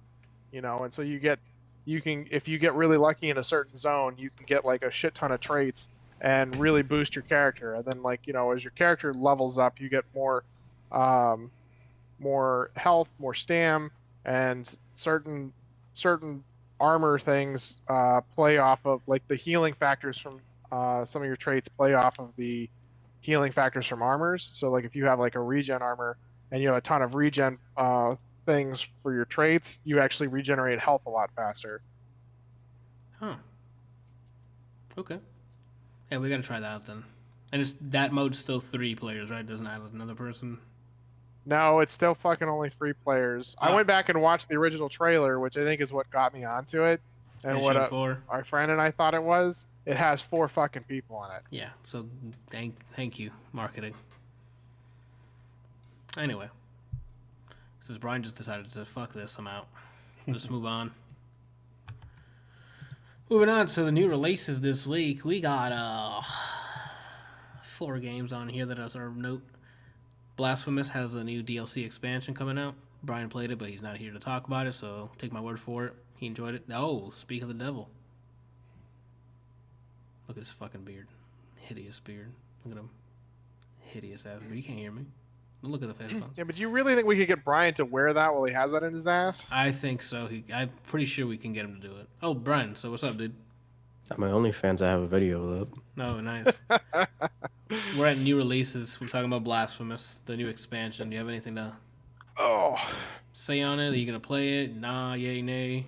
You don't care anymore? I want to play it. No, I want to play it.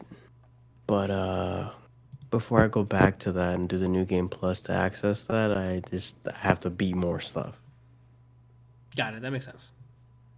So we have that coming out this week, or I guess today. Fall Guys came out today. They've been having some server issues. I'm not sure if that's fixed as of this recording, but it's a battle royale wipeout / MXC where you and They posted about that. They tweeted it out, and then Cyberpunk tweeted out with them. It was really funny. I mean, God bless Cyberpunk. Or CD Projekt That company Red. just is like amazing. You know, they're like so supportive of all these games and all these companies. They're like, yo, man, you're awesome. You know? And no, it's you're breathtaking. All right? Keanu said it the best. You're breathtaking. Yeah, you are, Mr. Universe. So, yeah.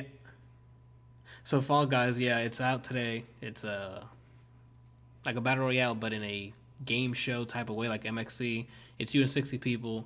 You get a random assortments of mini games or platforming levels and stuff you have to do, or a game like you have to collect all the balloons, more balloons in the opposite team. It feels a lot like Mario Party without the rolling of the dice and things. Yeah, the only rolling the dice is just what stage you're doing. After that, you gotta make it above the grade. You know what I'm saying? Or you're gonna get cut with like a bunch of other people.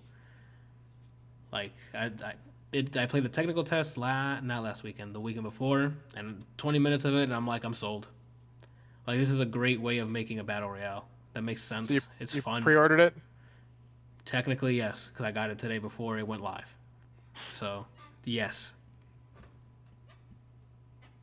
Don't fucking do that, right? Randall back there shaking his head. Because he pre-orders too, hell. I never said I didn't. Randall, it's recorded in this episode that you said I exclusively do not pre-order. Okay. Right, guys? You guys were all here. Pretty sure I heard it. Okay, thank God. But these fucking backstabbing This guy bastards just turns fucking over. turned on me. We got Right another before one. he was talking about how pissed he was that the Ghost of Tsushima wouldn't throw the ball. Throw the ball, baby. Brandon, I can't wait for you to get salty again because at this point I'm just recording it because we cannot deny this content from the people. Next time I play Madden or NBA Live won't be until the new console. Yo, that trailer Well, for not that new- fucking well, not new basketball game was console. so trash. Not new console, but new game because I'm probably gonna get it on PC. Oh yeah. I'm yeah. apparently getting a PS5. I don't have a choice. Wait, who said that? Shannon, she wants to play the Harry Potter MMO. That's only next gen? I don't have a clue. I mean, it might come out on PC, but we don't really. I guess I could load her up on my Plex server and play that, but you know. I would imagine it wouldn't be that too demanding. I guess if it's an MMO, maybe because it's a lot I of things. think he's trying to find another reason to hide the fact that he was going to buy it for don't want- for fucking Final Fantasy remake. I You lying don't. slut. I would rather borrow a buddy. I'd rather buy the games and borrow somebody's PS4 or PS5 than I would actually buy the. It's not about what you rather do; it's what's gonna happen when it finishes. Another game called Scully that I saw in there looks like a nice little polished platforming action adventure game. I don't know what the heck the premise is or whatever. I just saw the trailer and I'm like, this is cute. Looks like a nice. It little looks platformer. interesting. Yeah, like it looks like it's a game that knows what it wants to do, and then it does it. Speaking of Scully, he's actually in Galaxy Quest. Brooklyn Nine-Nine Scully. Where? He plays one of the like alien warriors or something. It's not like oh my god, there's Scully. It's, Okay. He's probably dressed up in a bunch of makeup and shit, so you Got don't it. recognize him. I'm But like, I was scrolling through it. I was like, hey, I know that face. I didn't know that. I didn't catch him. I have to look up the I didn't IMDb either. then. I was just looking at the cast. I'm gonna have to look up to see who he was, and I didn't even notice. And then Relictica, which I think is like a physics puzzle game. So, physics-based puzzle game, which I mean, It looked pretty. yeah, it looks really good in terms of like rendering, but whether or not the puzzles are worth it, that's you gotta play it. Again, movies. I don't know what's being released straight to home now anymore. The theaters aren't releasing anything at this point. Movies Godspeed every Friday to see what happens, see what comes out digitally. Because I don't have a reliable source unless someone knows. And then music, I saw in there, I think, one or two things, but I don't listen to them. What is it? Luke Amina. Bryan. Yeah, Amina, I And think I've Deep heard Purple. the name. I don't think I've heard Deep Purple. Is that a rock band? I might have then. Deep Purple sounds familiar. Luke Bryan, I think, is a country singer. The Microphones, Washed Out.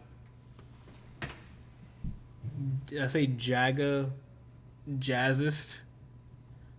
Like that again, I don't know. And that's about it, people. I think this is gonna wrap it up. Wrap it up. Yeah, episode 103 in the books, guys. This is the time to plug. Time to plug it all up. Let me know what y'all Anthony. doing this week. What are you doing this week? So I'm trying to get my SCP dedicated server up so we can play SCP again. So that's maybe this Thursday we're gonna be able to play it, and depending on schedules, because Janiana works all week. What is SCP? It's like a game where you play a couple different factions, and everyone kind of, I want to say role plays, but everyone, like, depending on the faction you spawn in, you have different objectives in the game. So you can spawn as an SCP, which is like a monster, and there's several different monsters with different abilities. Or you can spawn as a scientist, which is the whole, they're trying to escape this facility because it's overrun by monsters. Same with the prison guards. And then you also have a chaos group that's there to save the inmates and kill the SCP. And then there's like a task force that's there to save the scientists and kill everything else. Like it's like a bunch of factions with different objectives, and everything's going on at the same time, and it can get pretty crazy depending on how many people you're playing. It's definitely like a in progress game. Javi says he role plays, so whether that's happening this week, I don't know yet. And then probably Animal Crossing, because I haven't even started my new island after Daniela moved to her Switch. I just don't know, to be honest. It may be those two, hopefully, depending on what I can get set up. And then over the weekend, since she's working, I'm probably going to start... I don't know if I'm going to live stream it, but I'm going to record definitely Life is Strange 2. Because I have that installed, and I've been waiting to play it. So probably Life is Strange 2. Maybe some more Hades recording. Because I haven't played that in a while. So yeah, just live streaming and recording. But you're recording Hades? I have an episode up. Of just me playing some runs. Why does he look disgusted? I don't know why he's disgusted. Like, the game's fucking That's fun. weird. Why is it weird? I don't know. Streaming a roguelike? Yeah. I mean, recording a roguelike? Streaming, it makes sense to me. Recording, and I'm like, YouTube has infinite fucking space, so I'll fill it up with more content. Some people might like to watch roguelike, some people not. You know. Kinky. Okay, now that Randall's aroused, what's to go on? Kelsey, what are you doing this week? Nothing, dude. I'm Straight so vibing? bored. Ooh. Like, might be trying to install the Path of Diablo mod thing. Because Oh, it's already out? Yeah, it's been out. I mean, they're having a Oh. ladder reset on Okay. the 14th. Got it. And Nick okay, I and thought you Adam and a bunch of us are gonna play. I gotta look into like what all they did with changes and things because they apparently like rebalanced a lot of things. So I have to look and see what kind of character I'm gonna play. Because normally I play Hammerden, which is a paladin that just goes around and summons hammers as a blessing. Or I think I call hammers a blessing, and they just like spin around you and kill everything. Ooh. Okay. Or there's like two things that most people play. One is a frozen orb sorceress, and one is a Hammerden, and that's like it. So That's like the meta for it. yeah. Oh, okay. Oh, Javi says watch Demon Slayer. That's what you're doing this week. I can try and watch Demon Slayer. Yeah. I still need to catch up on My Hero Academia though. Yeah, if you already It's like started I My haven't Hero, then seen go ahead and just finish that. 3 What is it? probably. Season 4? Is there 4? I thought it was 3. I don't know. Whatever the one after you meet that guy with like the weird Video. face. After you Yeah. meet Video, yeah. I forgot his last name. Toma something. 4 was the Tim? most recent. So, okay. You've seen 3 seasons. You have to watch season 4. Yeah. Medio. That guy. That style of drawing someone's face with the 2 dots. It always makes me laugh. It weirds me out, especially because It's like- everybody else looks like normal. Yeah, and then just you see 2 dots, and that's their normal stuff. Like, it's just funny to me. They do like a lot of that's the kind of stuff in Demon Slayer when they just put the 2 dots, and it's hilarious. Anyway, all right. Brian. One thing I forgot to mention about Demon Slayer. Shout out to the masks. Oh my God, yes. Jim Carrey was pretty awesome with the mask. No, in Yeah. Demon Slayer, they have the master that teaches him stuff always wears a mask, like a Tengu mask. Mm-hmm. Or is it Pengu? You don't know what he looks like, but he always has a Tengu mask. So any scene that you think like, oh, this heartfelt and stuff, is just an angry Tengu face looking at the scene, and you're like, okay, well, that makes me laugh. And then there's a second mask that you see that I need that in real life when you see it. You'll know exactly what it is as soon as you see it. You can be like, that's the one he's talking about, because it's fucking ridiculous. Is it over the top? Yeah. It's my favorite Is mask. this the one that you were telling me you masturbate to at night? Yes. What in the world Absolutely. is going on? Sometimes 3 times. Brian, what are you doing this week? I don't know anymore. All right. I don't know if I feel like streaming. Most likely not. Are you gonna do the YouTube I know, thing you then? haven't Like, streamed it forever. you decide. What are you doing? I don't know. At least take your shirt off. Yeah, like that's. I mean, I don't have a OnlyFans? shirt under this. All right, so, Ryan, relax. Oh, you do. TOS. It's just made of hair. Probably release something on Instagram sometime this week. Did Play you ever move your something. A new SoundCloud track? files? Just one of the sample flip things I do.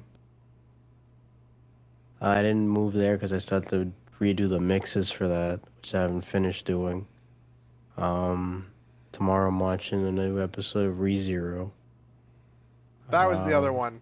Bryant was talking to me about it. That was the other anime I wanted to watch. Yeah, I recommend it. I mean, the rest of my week's free, basically. All right, so cool. You're gonna sit there and listen to Cabin Fever. It's one track. Enjoy your time, and then stream, because now you're sounding like Randall at this point. No, because I've done it more than once, and I've done it consistently to an extent. Well, now you're not. So now you're going into Randall status, which is not I'm streaming. consistently not streaming. But I'm not making excuses about it. I'm He's just got- saying I yeah. don't want. You can't dethrone the king of Well, consistently I mean, to not be streaming. fair, Randall really needs a new graphics card. That's also true. Speaking of the devil, I'm just kidding, Randall. You're not the devil. Randall, what are you doing this week? What day are you streaming? Like after Thursday, which is never. Oh, I thought you were saying something. He's streaming, actually. He's streaming February 31st. Let's get it. I'll be there. I know I want to work on something. I don't really have any games that I want to play. I was thinking about trying that game that Bryant played, but Grease. I'm not sure if I'm going to play it or not. Huh? Goodies. Yeah. It's a short. If you have like, I guess I sped run it or something. If you have like 2 hours to spare and you want to just look at something and listen to something, if you want an experience again, 2 hours, less than $20. Close your room, your door if you have headphones on, or crank up your speakers a little bit. It was a nice time. It's a vibe, Randall. What are you saying? Yeah. You know what you could do? Ooh. Stream more Tekken. Or finish Ed. Or stream finishing Ed. Or stream finishing Ed to Tekken music. There you go. I think that will still be DMCA because that's copyrighted music. You I don't thought Not if he has the Yeah. game Yeah. playing in the Safe. background. I wouldn't. I double check on that because I think there's soundtracks that'll still knock you down. Because I've gotten copyright like claims on some of my YouTube videos on some game soundtracks. Really? Yeah, I mean it doesn't do anything with the video. I can't monetize it. Wow. that's So interesting. it So depends. dumb. Yeah, it depends on the game because some of them are like they can go after you, I guess. I mean, But then you again, don't you're have to right, Kelsey. monetize I was it. It's like if- playing the game, so I don't know if just listening to the soundtrack would be different. So I don't know. Wait, you were playing a game and you got a strike? No, as in I recorded the gameplay of the game, but the soundtrack they're playing in the game was caught as copyrighted. It was flagged. It was flagged, yeah. So then I couldn't monetize it. That's horse manure. It's something, you know. I mean, It could be any animal. Yeah, it could be like turtle. I'm moving Yeah, on. but horse manure really stinks. I'll take your word for it. Name one manure that doesn't. Cow. Liar. Yeah, I don't know, man. I'm probably just gonna do some art, something. I don't know. I don't have anything specifically I want to work on. If I had to say something, it would probably be. I'll probably try to finish Ed, because I've been sitting on that for a while now. So yeah, I don't foresee me playing any games unless I decide to try that game that Bryant played. Oh yeah, you're just locked in. I'm not locked in, but Cyberpunk or bust is what you're telling me. oh, No game. I mean, there isn't anything that's right now that I'm thinking about that I want to play. Nothing like I like. Man, I want to play this. Yeah, I can't think of anything. So, Well, Randall, you saw me play The Messenger, but you didn't play The Messenger, so you're welcome. no, I will eventually play that game. All right. We're just walking around in circles here. But no, see, like for me, when I play games, I have to feel like playing it. I can't just like. I know you're more systematic with yours. You have like a list, and you're like, okay, done, next, done, next. I can't do that. Like I have to want to. I have to feel the Yeah. want to play the I game. have to want to, want to- electric people 15 times in the game, so I'm motivated to play Tekken. Okay. I have to want to play football, so So you can throw the ball, baby. yeah. Throw the ball, baby. So I don't know. We Yeah, we that's need all I it got. with the salt though, because like, it's I not the can't- same. I can't do it any justice. Like what we heard that day was a different side of Randall. I never heard him so salty in my life. What was this? I was playing Madden. Yeah, you were. It was just me. I mean, Jenny was over. We were watching I forgot what movie we were watching, and then you were up here just playing Madden because you didn't want to watch whatever we were watching. I forgot what it was. So I'm like, I'm just gonna go play Madden, and you went upstairs, started playing Madden, and we heard you playing Madden. Johan said he heard you too. Oh, really? From his Randall, you were salty, bro. Like How is it any different than when I'm normally? Randall, like, because when I'm digging your junk in with Miguel, there's not a peep out of you. You're just like, man, I gotta beat his Miguel. But you were getting tossed up something ravenous in Madden because the salt that was coming out of you, bro. Like I'm like, shit, I thought I was beating his ass with Miguel, but this oh my god! Madden is kicking his ass right now. I think it might have been my offensive line, man. Like, they was getting beat off the snap every time, and I'm like, so okay. So this thing is like with Madden, they warp their animations. So like if I have like a yard or two away from the defender and I'm in mid animation of throwing the ball, sometimes he won't throw the ball. He'll just take the sack, and I'm like, are you serious? I was already mid animation throwing the ball. Throw the ball. Like, why would you like be like this and be like, nah, I'm gonna hold it and take the sack behind the line of scrimmage. 15 yards lost. Like, come on, man. Like, Throw that the was- ball, baby. That's probably when he said it.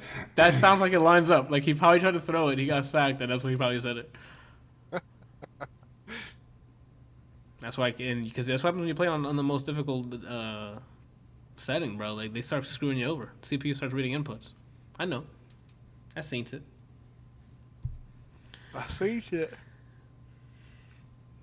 Ugh. All right, so that's Tired. it, people. Yeah, that's it. We good. We hit the 3 hour and 13. It's like we're averaging 3 hours now. Like we can't fucking condense this like normal human beings. well, how long? Well, that's because does we a get podcast we start normally going off go? on tangents and shit. Yeah. What happened, Randall? How long does a podcast normally go? There's no standard. Large. Yeah. All right. Large. Yeah, just a large size, please. Oh, and again, I'm gonna say every week until the Emmys correct it. Mr. Robot was robbed. Thank you.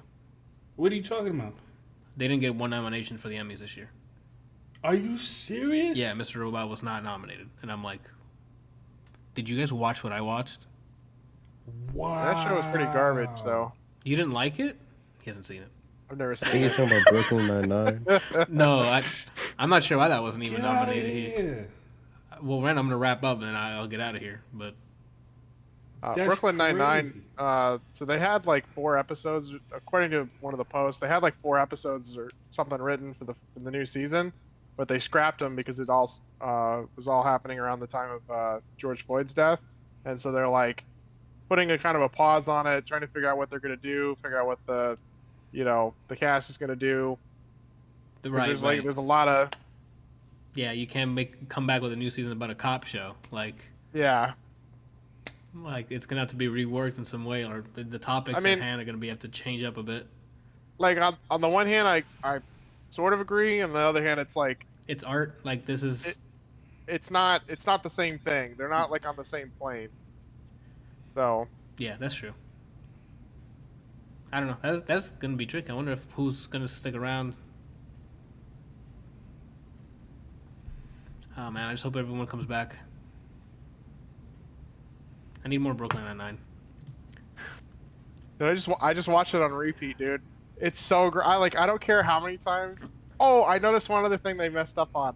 So in season 2, I think it's 2, he talks about how Jake talks about how Blockbuster's no longer around when they're trying to solve like the unsolvable case when he's first like starting to get into Amy, and then in like season 5 or 6 or something, there's an episode where he like somebody dies and the will he gets left something, and it's like 100,000 shares of Blockbuster, and everybody's like, oh man, and he's like, what? Somebody tell me what happened. Yeah. I think I know what you're talking about now. I didn't know that was a missed plot thing then. I mean, it's not really a plot. It's just like The consistency. In season 2, he says Blockbuster's no longer around, and then later on he's like, what? I don't understand. Yeah, that's what I'm saying. Like they should have kept that consistent. And that silence is our innocence dying. Do what? No, I was gonna say that silence was our innocence dying, and then close this. But we're here now, so. Oh, I mean, we can end it. I really need to go to bed. I'm tired. I'm gonna go vacuum my fucking bed because the dogs keep dragging sand and dirt and shit into it. Brian, okay. You think a vacuum is gonna soak up the cum? Yeah.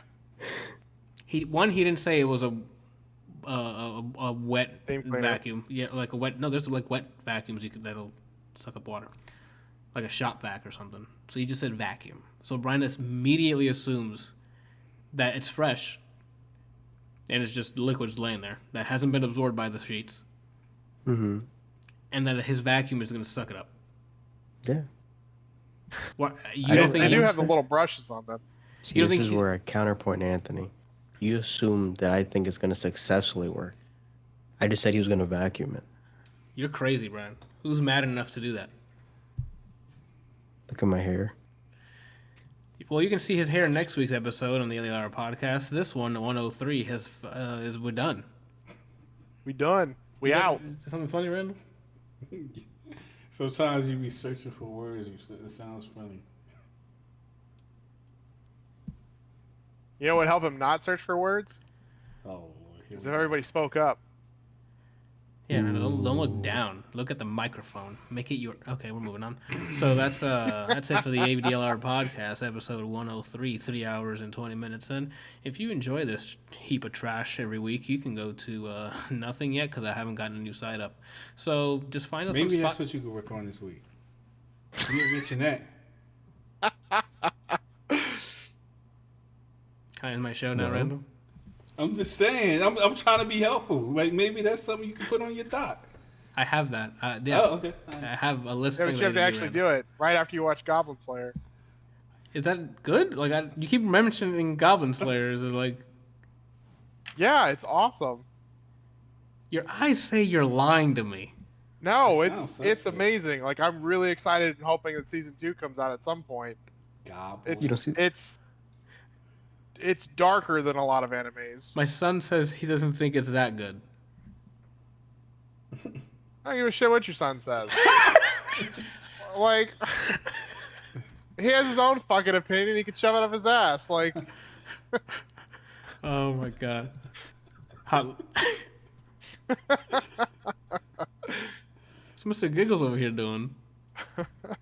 Yeah, you. What else am I looking at? I'm massaging my eyebrows. He just scheduled like a whole weekend of LARPing for himself. What the hell were we talking about? He said he liked the show. E-Man said he liked the show, but the first episode was pretty dark. I mean, I don't know. Yeah, it's in my backlog. I guess I can add it to the backlog. I have so much to watch. That's why I've already mentioned it before, but I have a backlog list that Adam gave me of animes to watch. That's years ago. I have it on my Google Keep. he is proud of you for watching No Game No Life. I said I was gonna watch it. It was in that list. What he said in the No Game No Life was in that list he gave me years ago. Yeah. I just never got around to it because I started prioritizing like live action stuff over anime because I think I got to a point where I'm like, I'm just done watching animes. And then I started watching live action stuff, and boy, was I rewarded. Breaking Bad, fucking Better Call Saul, Westworld season 1, fucking Brooklyn Nine-Nine. What other shows have I watched? Perry Mason now. Holy shit. Mr. Robot. Yeah, Mr. Robot. Fuck. Yeah, and then now I'm back to animes. And since I have curators now, I can't believe they didn't get nominated for anything. bro, I was tight. When I saw the nominations, I'm like, ooh, time to see which one Mr. Robot got. Nothing, dude. I'm like, what is happening? It's unfortunate, man. That bummed me out when I saw it. Talk about it. Yeah. Oh, so the end of this podcast. Thank you guys for watching, listening. We'll be back next week. You can catch us on Spotify, obviously, youtube.com/ I don't have a unique URL because I'm doing in the middle of transferring accounts and et cetera, back-end logistics for business reasons. Anyway, that's it. Yeah, Spotify, fucking iTunes, whatever, dude. We're out there. Give us a like. Share it with your grandma. She loves listening to people ramble because she's a grandma. So she'll probably try to talk back to us. Thank you guys. We'll be back next week. Bye.